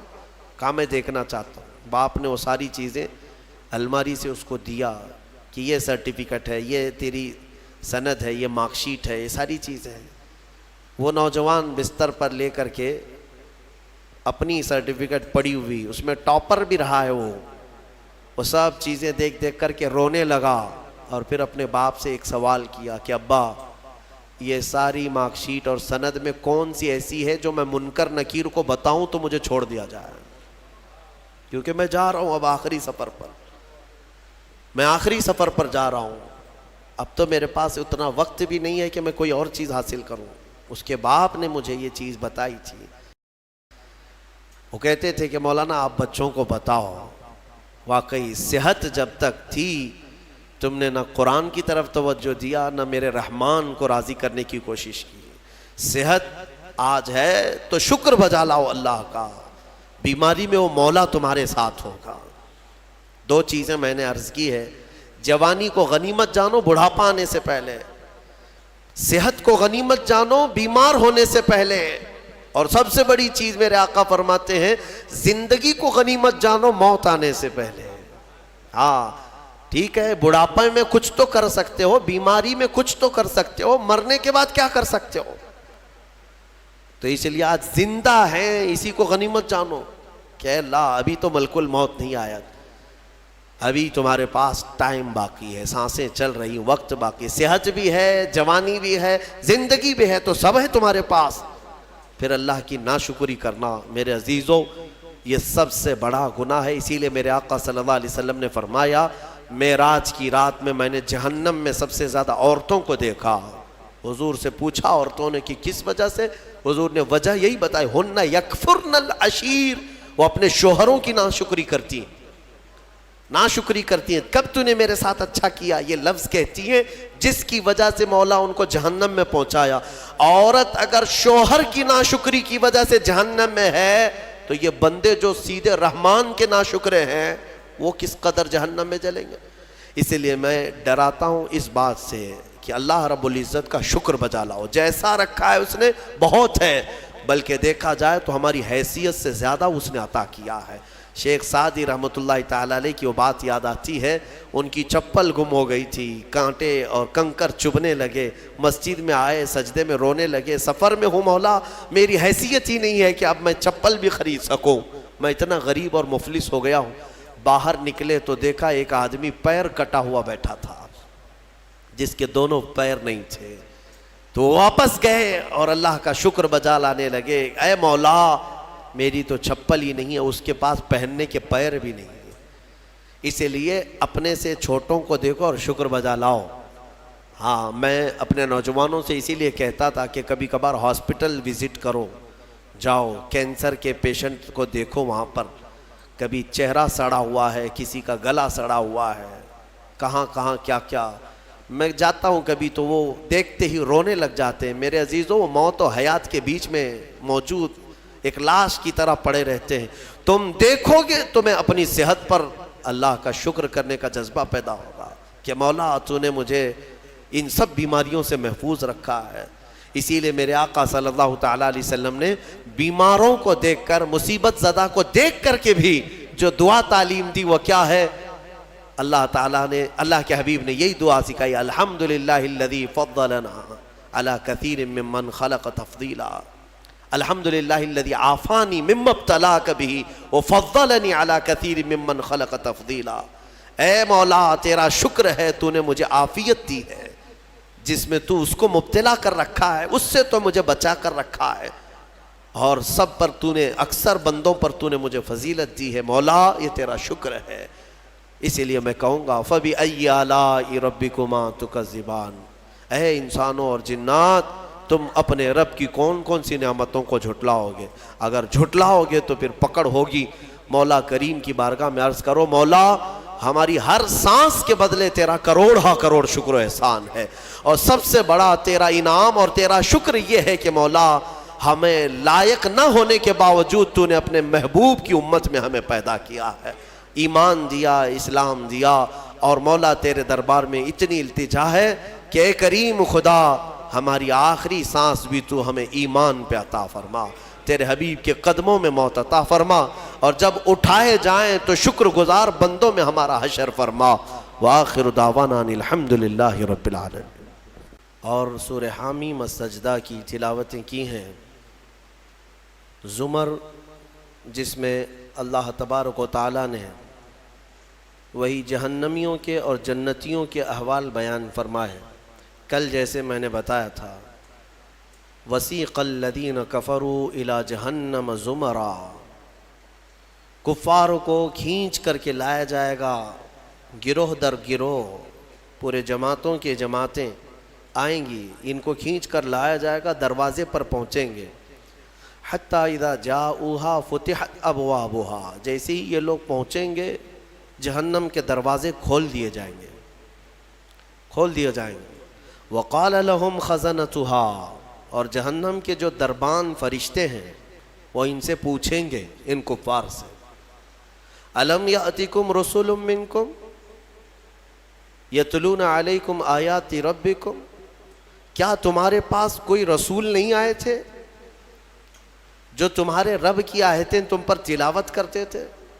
وَيُنذِرُونَكُمْ لِقَاءَ يَوْمِكُمْ هَذَا، اور وہ رسول آج کے اس دن سے تمہیں نہیں ڈراتے تھے؟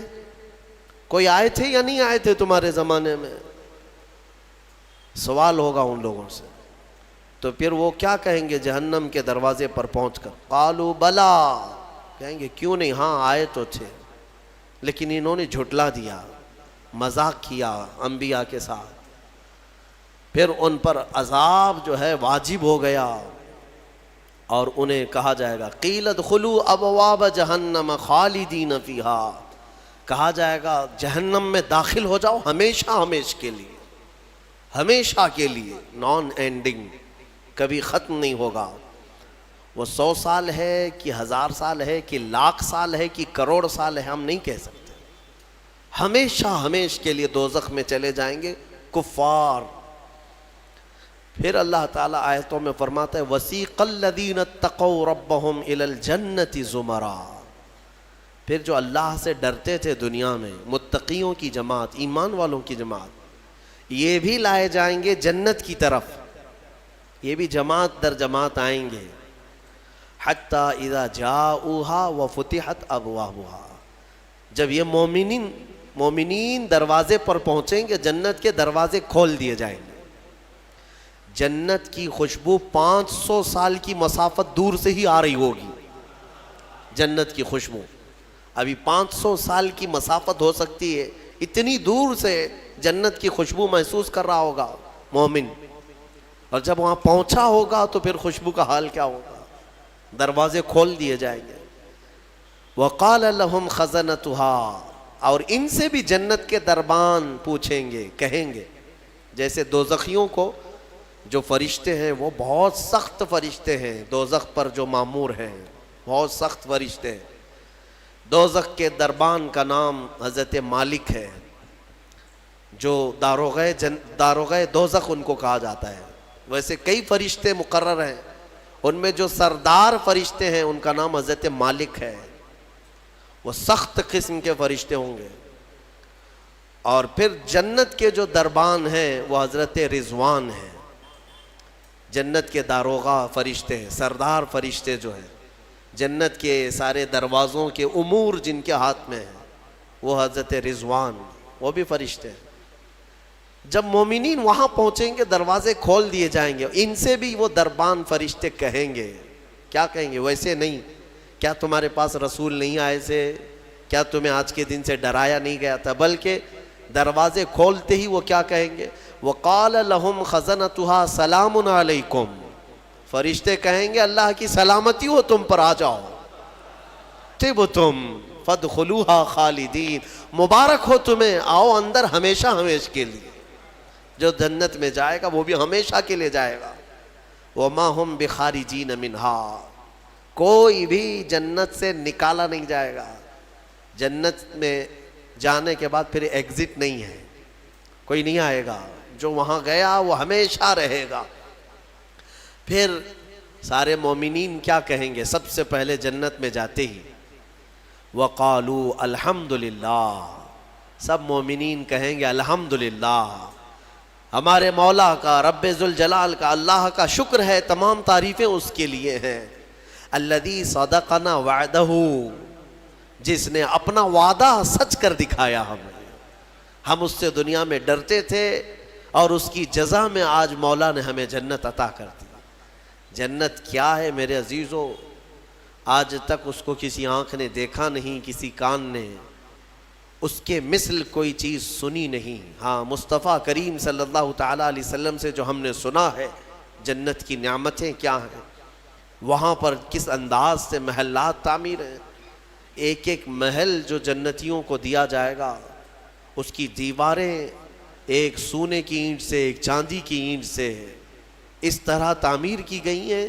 زمین مکمل نرم زعفران سے اور گھر محلوں کے اندر جواہرات، یاقوت، زمرد، لولو اور نہ جانے مرجان، کون کون سے قیمتی پتھروں سے محل کو سجایا گیا ہے. ایک چھوٹے محل کی بات کر رہا ہوں. پھر ہر محل کے اندر نہر جاری ہوگی. جنات تجری من تحتها الانہار، وہ ایسے باغیچے تمہیں دیے جائیں گے جن کے نیچے نہریں بہ رہی ہوں گی. وہ نہریں کس طرح کی؟ ان نہروں کے متعلق کہا گیا ہے دودھ سے زیادہ سفید پانی اور شہد سے زیادہ میٹھا ہوگا، اور جو اس سے پانی پی لے وہ کبھی پیاسا نہ ہوگا. لا نظمأ بعدہ ابدا، اس کے بعد کبھی پیاس نہ لگے اگر اس سے دنیا میں ایک کسی کو پلا دیا جائے. وہ جنت کی نہریں ایک ایک کا سب، ایک ایک جنتی ان سب چیزوں کا مالک ہے. پھر اس کے بارے میں سورہ واقعہ میں ملتا ہے یہ کیسے بیٹھے ہوں گے جنتی. قرآن پاک سورہ واقعہ پڑھو تو آپ کو سمجھ میں آئے گا. ثلۃ من الاولین وقلیل من الآخرین علی سرر موضونۃ متکئین علیہا متقابلین. سریر یعنی دیوان لگائے ہوں گے، ان کے گدے بچھائے گئے ہوں گے بہت ہی اعلیٰ قسم کے. پوری دنیا کے بادشاہ مل کر وہ دیوان نہیں خرید سکیں گے. ان کے پاس اس طرح کا دیوان کبھی آیا نہیں ہوگا. جنتیوں کو بٹھایا جائے، ایک جنتی اس پر مظہری پر بیٹھے ہوگا. متکئین، ٹیک لگائے بیٹھے ہوں گے. یہ جنت کے احوال بیان ہو رہے ہیں. ٹیک لگائے بیٹھے ہوں گے اور آمنے سامنے ہوں گے دوسرے جنتی بھی. دوسرا جنتی اس طرف ہے، ایک جنتی اس طرف ہے، آمنے سامنے ہوں گے. یطوف علیہم ولدان مخلدون، وہاں خوبصورت لڑکے خدمت کے لیے معمور ہوں گی. وحور عین کامثال اللؤلؤ المکنون، اور اللہ فرماتا ہے بڑی بڑی آنکھوں والی حوریں ایسی جیسے کہ چمکدار موتیوں کی طرح. ایک ایک جنتی کو 70 حوریں خدمت میں دی جائیں گی. وہاں پر کیا ہے؟ نہ بیمار ہونا ہے، نہ سر درد آنا ہے، نہ بخار، نہ سردی. جنت میں نہ غم ہے نہ کسی چیز کا خوف ہے. خوف کس چیز کا ہوتا ہے؟ مرنے کا ہوتا ہے. موت تو آنی نہیں ہے. کوئی چیز چلی جائے گی، فوت ہو جائے گی تو اس کا غم ہے، وہ چیز ہونا نہیں ہے وہاں پر. ڈر بیماری کا ہے، بیمار ہونا نہیں ہے. پھر پلس کبھی ایسا ہوا کہ پیٹ درد سے آدمی بے چین ہوتا ہے، بے قرار ہوتا ہے. جنت میں نہ کبھی کسی کو پیٹ درد ہونا ہے، نہ کسی کو طہارت استنجا پکانے کی حاجت ہونی ہے، کیونکہ وہ نوری جگہ ہے. جو کھائے گا وہ نور ہی نور ہے، نور ہی نور ہے، اس کا فضلہ نہیں. نور کا فضلہ نہیں ہوتا، کچرا نہیں ہوتا. تو جنت میں کسی چیز کی فکر نہیں. اسی لیے قرآن میں جگہ جگہ اللہ نے فرمایا لا خوف علیہم ولا هم یحزنون، نہ ان پر کسی چیز کا خوف ہوگا نہ کسی چیز کا غم ہوگا. اسی لیے میرے عزیزو جنت کی چاہت رکھو. اس سے بڑھ کر کے کیا ہے؟ جنت میں ایک محل کیسا دیا جائے گا پتہ ہے؟ جنت فل ہو چکی ہوگی، فل ہو چکی ہوگی. سب سے اخیر میں ایک بندہ آئے گا، حساب دیتے دیتے دیتے زمانہ گزر گیا.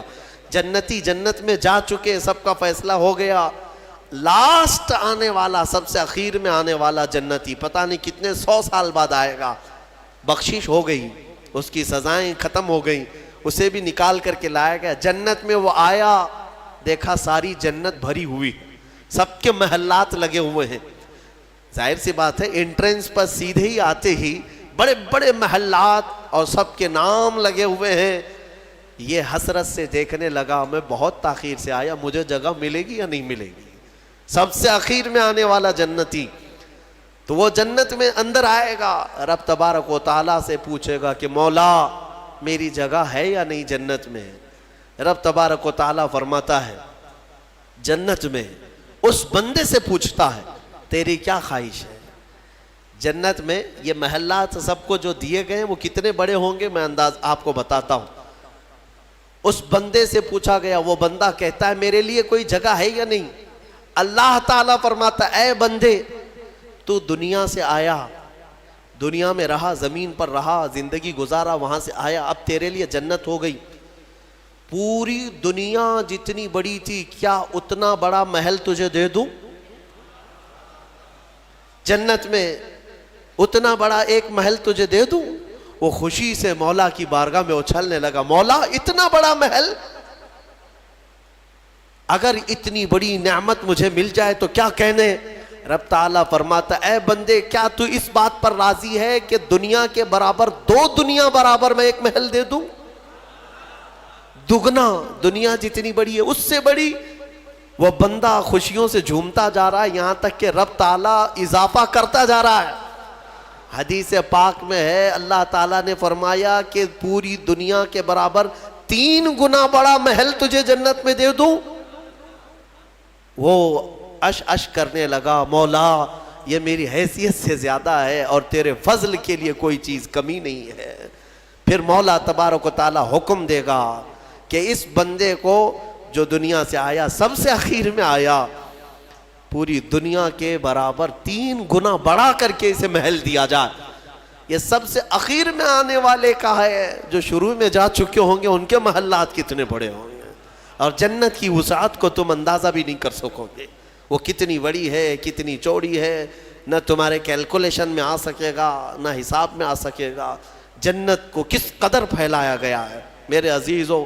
اب نعمتیں ایسی ہیں کہ اللہ تعالیٰ فرماتا ہے جنتی جب جنت میں جائیں گے کلما رزقوا فیہا من ثمرۃ رزقا قالوا ھذا الذی رزقنا من قبل، جس چیز کی خواہش ہوگی نا وہ ان کا کھانا وہاں سامنے رکھا ہوگا۔ پھل کھانے کی خواہش، وہ جو کھانے کی خواہش کریں گے جنتی وہ وہاں پر خدمتگار جنت میں لا کر ان کے سامنے رکھ دیں گے۔ اور فرمایا گیا کہ ہر بار ایک ہی قسم کے پھل کی طرح شکل ایک ہی ہوگی اور مزے الگ الگ ہوں گے، ایک ہی چیز لائی جا رہی ہے۔ تو جنتی ہو سکتا ہے آپ نے سیب کھانے کی خواہش کی، لایا گیا، بعد میں کیلا کھانے کی خواہش کی گئی، پھر ویسے ہی سیب کی طرح ہی شکل لائی گئی، پھر بعد میں آپ کو گوشت کھانے کی خواہش ہوئی تب بھی سیب کی طرح ہی چیز لائی گئی۔ تو جنتی کہیں گے کہ یہ کیا ہے، جب ہمیں رزق دیا جا رہا ہے ایک ہی طرح کا دیا جا رہا ہے؟ تو رب تبارک و تعالیٰ قرآن میں فرماتا ہے کلما رزقوا منہا من ثمرۃ رزقا قالوا ھذا الذی رزقنا من قبل، کہیں گے وہ ایسا ہی ہم کو اس سے پہلے بھی ملا تھا۔ اللہ فرمائے گا وہ ایسا نہیں ہے، وہ اتو متشابہا، بلکہ اس سے ملتا جلتا ہے، لیکن تم کھاؤ جو تمہارے من میں لذت چاہیے وہ اسی میں مل جائے گی۔ جنت کی نعمتوں کو ہم کیسے بیان کر سکیں میرے عزیزوں۔ پھر اس سے بڑی نعمت یہ ہے کہ جنتی کے لیے اتنی آزادی کہ وہ پوری جنت میں جہاں چاہے گھومے پھرے، سیر کرے، وہاں کے جنت کی نعمتوں کو دیکھے۔ جنتی کی کبھی خواہش ہوگی وہ عرض کرے گا کہ مولا میں سیر و تفریح کے لیے تیری اولیاء کے دربار دیکھنا چاہتا ہوں، اسے لے جایا جائے گا۔ اللہ تعالیٰ کے جو محبوبین ہیں اولیاء ان کے پاس جنتی کو لے جایا جائے گا۔ میرے عزیزوں وہ کیا سہانا منظر ہوگا جب تم غوث پاک کو بھی دیکھ رہے ہو، غریب نواز کو بھی دیکھ رہے ہو، جسے چاہتے ہو اسے دیکھنے کی غرض سے تم جنت میں تفریح کے لیے سیر کے لیے نکلے ہوں گے، یہاں تک کہ جنتی خواہش کرے گا کہ مولا میں تیرے رسول کے صحابہ دیکھنا چاہتا ہوں، مولا میں تیرے انبیاء کے محلات دیکھنا چاہتا ہوں، لے جاؤ اسے ابراہیم علیہ السلام کے پاس، موسیٰ علیہ السلام کے پاس، عیسیٰ علیہ السلام کے پاس، جتنے انبیاء ہیں سب کے دربار میں جاتا رہے گا، جنت میں سیر کرتا رہے گا۔ وہ وقت بھی کیسا ہوگا جب تم خواہش کرو گے مولا میں محمد الرسول اللہ کے محل میں جانا چاہتا ہوں، کہا جائے گا لے جاؤ۔ وہ جنت الفردوس کے اعلیٰ مقام پر ہوں گے اپنے صحابہ کے ساتھ، لیکن زیارت تمہیں بھی ہوگی۔ رسول کریم صلی اللہ تعالیٰ علیہ وسلم کے دربار میں بھی جنتی پہنچیں گے، ہر ایک کو دیکھیں گے۔ پھر جانتے ہیں جنت کی سب سے بڑی نعمت کیا ہے؟ سب سے بڑی نعمت کیا ہے؟ جنت کی سب سے بڑی نعمت یہ ہے کہ رب تبارک و تعالیٰ فرمائے گا بندے سب کی تو نے زیارت کی، اب حجابات ہٹاتا ہوں تو میرا بھی دیدار کر لے۔ اللہ رب العزت وہاں پر حجابات ہٹائے گا، اور بندے کے لیے سب سے بڑی نعمت یہ ہے کہ جنت میں بندہ اپنے رب کا دیدار کرے گا۔ وجوہ یومئذ ناظرہ الی ربہا ناظرہ، قرآن میں اللہ فرماتا ہے وہ چہرے کیسے چمک رہے ہوں گے جو اپنے رب کی طرف خوشحالی میں دیکھ رہے ہوں گے، مولا کو دیکھ رہے ہوں گے۔ اور ایک روایت یہ بھی ملتی ہے جنتیوں کو اس دن یہ کہا جائے گا کہ اے جنتیوں آج تم کچھ سننا پسند کرو گے؟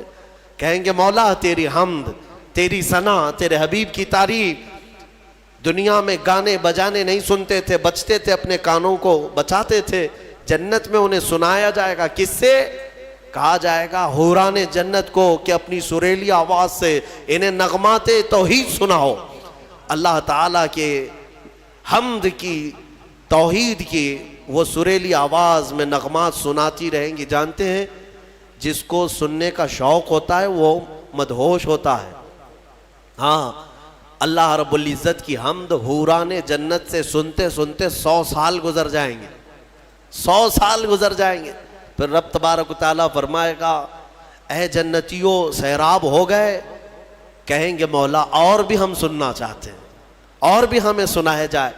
پھر کہا جائے گا دنیا میں سب سے میٹھی آواز حضرت داؤد علیہ السلام کی تھی. داؤد علیہ السلام، لحن داؤدی مشہور ہے. جب داؤد علیہ السلام زبور شریف کی تلاوت کرتے تھے تو اڑتے ہوئے پرندے آسمان میں رک جایا کرتے تھے، پہاڑ وجد میں آتے تھے داؤد علیہ السلام کی آواز پر.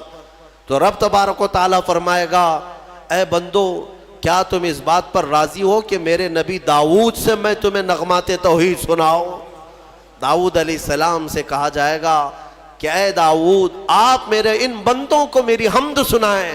داؤد علیہ السلام اپنی میٹھی آواز میں جب نغمات توحید گنگنا رہے ہوں گے 100 سال گزر جائیں گے، پتہ نہیں چلے گا، پتہ نہیں چلے گا. پھر مولا تعالیٰ فرمائے گا سیراب ہو گئے، تم سیراب ہو گئے. جنتی کہیں گے مولا تیری حمد اور بیان ہو تو اچھا ہے، اب ہاں اور ہم سننا چاہتے ہیں. رب تعالیٰ فرمائے گا فرشتوں حجابات ہٹاؤ، میں خود سناؤں میرے بندے سنیں گے. مولا کریم کیا وہ منظر ہوگا. اسی لیے جنت میں جانے کی تڑپ رکھو، طلب رکھو. ایسے نہیں کہ یہاں پر 4 دن کی عیاشی کے لیے جنت کو قربان کر دیا. یہاں تم گھوم پھر کر کے خوب محنت کر کے بھی اگر کچھ حاصل کر لیے تو کتنا کر لو گے، کتنا جی لو گے. مرنا تو ہے، تمہیں مرنا ہے. 70 سال 80 سال 100 سال جیو گے، اس کے بعد کیا ہے؟ موت تو آنی ہے. اور تمہارے جسم کے ساتھ ہمیشہ خطرہ بنا ہوا ہے دنیا میں. پتہ نہیں آج تو ٹھیک ٹھاک ہوں، کل پتہ نہیں کیا ہونا ہے. سردی موت کا سبب بنتی ہے، سر درد جو ہے بڑی بیماریوں کا سبب بن جاتا ہے. اچھے خاصے لوگوں کو ہم دیکھتے ہیں اچانک ختم ہو گئے. تو یہ دنیا تو ایسی ہی ہے، تم کروڑوں کما کر کے بھی وہ عیش نہیں لا سکو گے. ہم نے دیکھا ہے، آپ نے قارون کی جنت سنی، قارون کے خزانے سنے ہوں گے، اور شداد کی جنت سنی ہوگی. شداد نے جنت بنا دیا تھا دنیا میں. جنت کا مطلب وہ سن سن کر کے اس نے بھی سونے چاندی کی اینٹوں سے محل بنا دیا، اندر باغیچے لگا دیا، نہریں جاری کر دیا. لیکن شداد اس جنت میں قدم تک نہیں رکھ سکا، اس سے پہلے موت آ گئی، مر گیا. مرنے کا ٹینشن تو روز ہے تمہیں آج، جنت میں نہیں. یہاں اسی لیے میں کہتا ہوں دنیا پر جنت کو قربان مت کرنا. بہت زیادہ اگر تم محنت کر بھی لے جاؤ گے تو چند دنوں کا عیش ہے تمہارے پاس. یہ مال، یہ متاع، یہ عورتیں، یہ بچے. قرآن کہتا ہے زُيِّنَ لِلنَّاسِ حُبُّ الشَّهَوَاتِ مِنَ النِّسَاءِ وَالْبَنِينَ وَالْقَنَاطِيرِ الْمُقَنطَرَةِ مِنَ الذَّهَبِ وَالْفِضَّةِ وَالْخَيْلِ الْمُسَوَّمَةِ وَالْأَنْعَامِ وَالْحَرْثِ ذَلِكَ مَتَاعُ الْحَيَاةِ الدُّنْيَا. اللہ فرماتا ہے لوگوں کے پاس چمکا دی گئی ہیں زینت کے طور پر. کیا؟ شہوت کی خواہش، عورتوں سے شہوت کی خواہش. اس کو انسان سمجھتا ہے سب سے بڑی چیز ہے یہ دنیا میں، سب سے اچھا عیش ہے، عورت اچھی مل گئی خوبصورت. بہت سارے لوگ آدھی زندگی عورت کے پیچھے ہی برباد کر چکے. ان کو ایسا لگتا ہے کہ ایک لڑکی کو حاصل کر لینا ہماری آدھی زندگی کا وصول ہو گیا. تمہیں پتہ بھی نہیں یہ تو جوڑے اللہ نے ویسے بھی تمہیں دیے ہوئے، اور اس پر سر کھپانا صبح سے شام، شام سے صبح. بیچارہ پریشان ہے ایک عورت کی خاطر. ہم دیکھتے ہیں اکثر نوجوانوں کی زندگیاں اسی میں ختم ہیں. وہ اسے محبت سمجھتے ہیں، اسے عشق سمجھتے ہیں. دیوانوں، یہ جسموں کے ملاپ کو محبت اور عشق کہاں کرے ہو. محبت اور عشق ایک بہت ہی مقدس الفاظ ہے، مقدس الفاظ ہے. ہاں صرف آدمی اپنے جسمانی سکون کو حاصل کرنے کے لیے، اپنی شہوت کو پوری کرنے کے لیے محبت کا نام دے رہا ہے. محبت کیا ہے؟ محبت تھوڑی نہ ہے. عورتوں کی خواہش میں آدھی زندگی ختم ہوئی. یہ وہی لوگ تو ہیں جو شادی سے پہلے نہ جانے کتنے راتیں جاگتے تھے، پوری پوری رات بات کرتے تھے، پتہ نہیں کتنے کتنے وعدے معاہدے ایگریمنٹ ہوا کرتے تھے. شادی کے 8 دن کے بعد پھر زندگی چینج ہے. ہو سکتا ہے چند مہینے اچھے بتا لیے ہوں، اس کے بعد تو اب فون پہ بھی بات نہیں کرتا، گھر پہ بھی بات نہیں کرتا. جو گھنٹوں بات کرتا تھا، ہو گئی محبت ختم ہو گئی، عشق کی داستان ختم ہو گئی. کہاں ہے جو تم پہلے اس کے لیے وعدے کرتے تھے، اب کہاں ہے؟ میرے عزیزو، جسموں کے ملاپ کو جو تم نام دے رہے ہو، اسی کو قرآن کہتا ہے یہ حب الشہوات من النساء. عورتوں سے شہوت پوری کرنے کی خواہش ہے، یہ خواہش ہے. اور اس کے بعد اللہ تعالیٰ فرماتا ہے والبنین، اور بیٹوں کے ذریعے سے آدمی فخر کرتا ہے دنیا میں. میرے اتنے بیٹے ہیں، میں اس کے اتنے بیٹے ہیں. عربوں میں بھی یہی تھا، بیٹے پیدا ہوں تو اس پر فخر کرنا. دنیا اس پر فخر کرتی ہے، اسی کو مال سمجھتی ہے. والقناطیر المقنطرۃ من الذهب والفضہ، اور سونے چاندی کے زیورات، اس کو سمجھتے ہیں کہ دنیا ہے ہمارے پاس، بہت مال ہے. یہ عورتوں کی عادت ہے، وہ اسی ہوڑ میں لگی رہتی ہیں پوری زندگی. بڑھاپا آ گیا، بال سفید ہو گئے، بوڑھی ہو گئیں، لیکن سونے کی ہوس نہیں گئی. ابھی بھی کان کی بالیاں چاہیے، چوڑیاں چاہیے، نتھنیاں چاہیے، چاہے وہ قبر میں جانے سے 1 دن پہلے بھی کیوں نہ ہو. اور اماں جی سونا کسی کو دے دیں گی؟ نہیں ہوتا، کبھی نہیں ہوتا. وہ اس کے لیے جان سے زیادہ حفاظت کرنے لگ جاتی ہیں. یہ سونا، اس کو بھی قرآن کہہ رہا ہے یہ دنیاوی متاع ہے جس پر تم فخر کر رہے ہو. سونے اور چاندی کے زیورات، اندازہ بھی نہیں یہ قبر میں جاتے ہی سانپ بن جائیں گے یہ. ہاں اللہ تعالیٰ فرماتا ہے والذین یکنزون الذهب والفضہ، جن لوگوں نے سونا اور چاندی کو خزانہ کیا، جمع کیا، ولا ينفقونها فی سبیل اللہ، جو اللہ کی راہ میں اس کی زکوٰۃ نہیں دیتے تھے، فبشرہم بعذاب علیم. اللہ فرماتا ہے حبیب ان کو دردناک عذاب کی بشارت دے دو.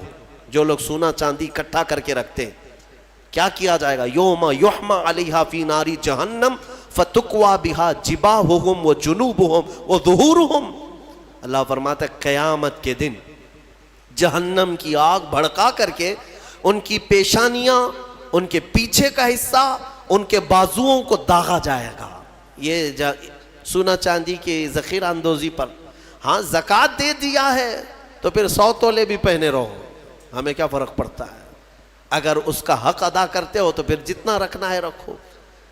3 چیزیں. اور اللہ فرماتا ہے والانعام والحرث، سواریاں، ایک سے ایک سواریاں لینا، انسان اس پر فخر کرتا ہے.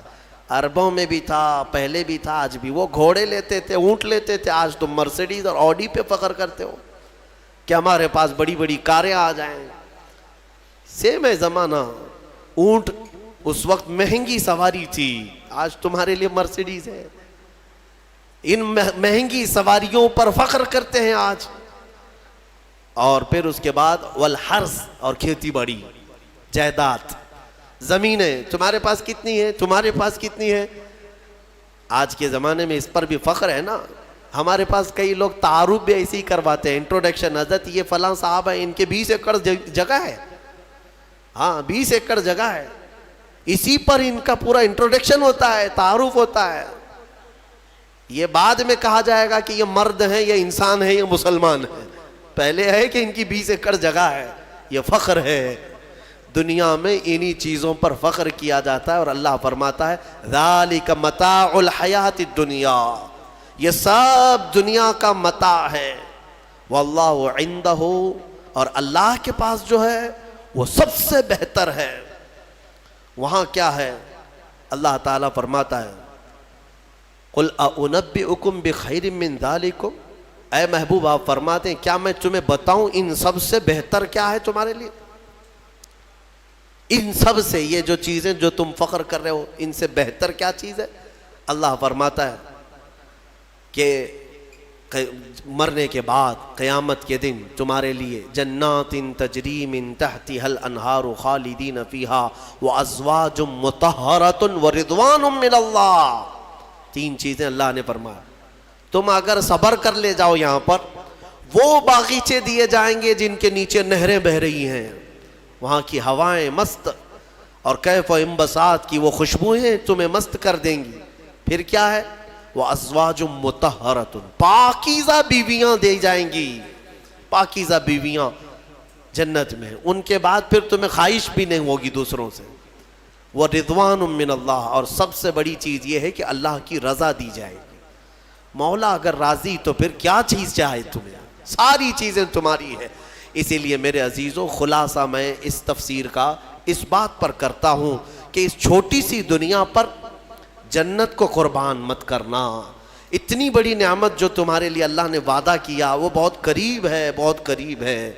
بلکہ تمہاری آنکھیں بند ہونے سے پہلے بھی اللہ تعالیٰ اگر تم سے راضی ہوا تو جنت میں تمہارا ٹھکانہ بھی دکھا دے گا.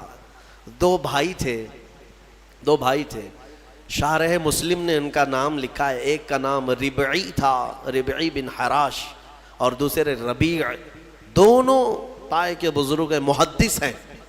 دونوں بھائیوں میں ایک بار تکرار ہونے لگی, کسی بات پر بحث ہو رہی تھی اور دونوں نے قسم کھا لیا آج کے بعد ہم ہنسیں گے ہی نہیں. نہ ہنسنے کی قسم کھائے. اور کب تک نہیں ہنسیں گے؟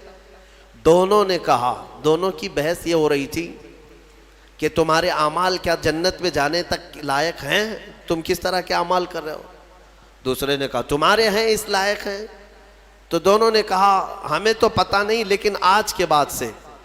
چھوٹے بھائی نے کہا میں اس وقت تک ہنسوں گا نہیں جب تک جنت دیکھوں گا نہیں, جب تک جنت نہیں دیکھوں گا تب تک ہنسوں گا نہیں. بڑے نے کہا ٹھیک ہے, یہی قسم میری بھی, میں بھی اس وقت تک نہیں ہنسوں گا جب تک جنت نہیں دیکھوں گا. زندگی ان کی ایسی گزری کہ انہوں نے مسکرایا بھی نہیں اس قسم کے بعد. اور شارح مسلم نے لکھا ہے اس میں چھوٹے بھائی حضرت ربعی ان کا انتقال ہو گیا. ان کا انتقال ہو گیا اور لوگ آئے, اس وقت علماء تھے, محدثین تھے. جب انتقال کے بعد, اعلان کے بعد ان کو غسل دینے کے لیے لے جایا گیا تو غسل کے تخت پر جب رکھا گیا تو بڑے بڑے علماء نے غسل دیا. غسل دے کر کے جیسے ہی فارغ ہوئے وہ تخت پر ہنسنے لگ گئے. تخت پر, غسل کے تخت پر ہنسنے لگے. لوگ ڈرے کہ زندہ تو نہیں. لوگوں, ان کے بڑے بھائی نے کہا زندہ نہیں ہے, وہ اپنی قسم پوری کر چکا ہے. دوسرے بڑے بھائی حضرت ربیع جو تھے ان کا بھی انتقال ہوا. علماء کہتے ہیں, محدثین کہتے ہیں ان کے انتقال کے بعد ان کو غسل بھی دیا, کفن بھی دیا. پھر جب قبر میں رکھا گیا تب وہ ہنسنے لگے. بزرگوں نے فرمایا ان دونوں نے قسم کھائی تھی اس وقت تک ہنسیں گے نہیں جب تک جنت دیکھیں گے نہیں. چھوٹے نے غسل کے تخت پر جنت دیکھ لیا, بڑے نے قبر کی گود میں جنت دیکھ لیا. مولا کریم وہ عفو و غفور ہے, رحیم ہے. تمہیں دنیا سے جانے سے پہلے پہلے وہ محلات دکھا دے گا. اسی لیے طلب اسی کی رکھو. اللہ تبارک و تعالی ہمیں جنتی اعمال کی توفیق عطا فرمائے. وآخر دعوانا الحمد للہ رب العالمین.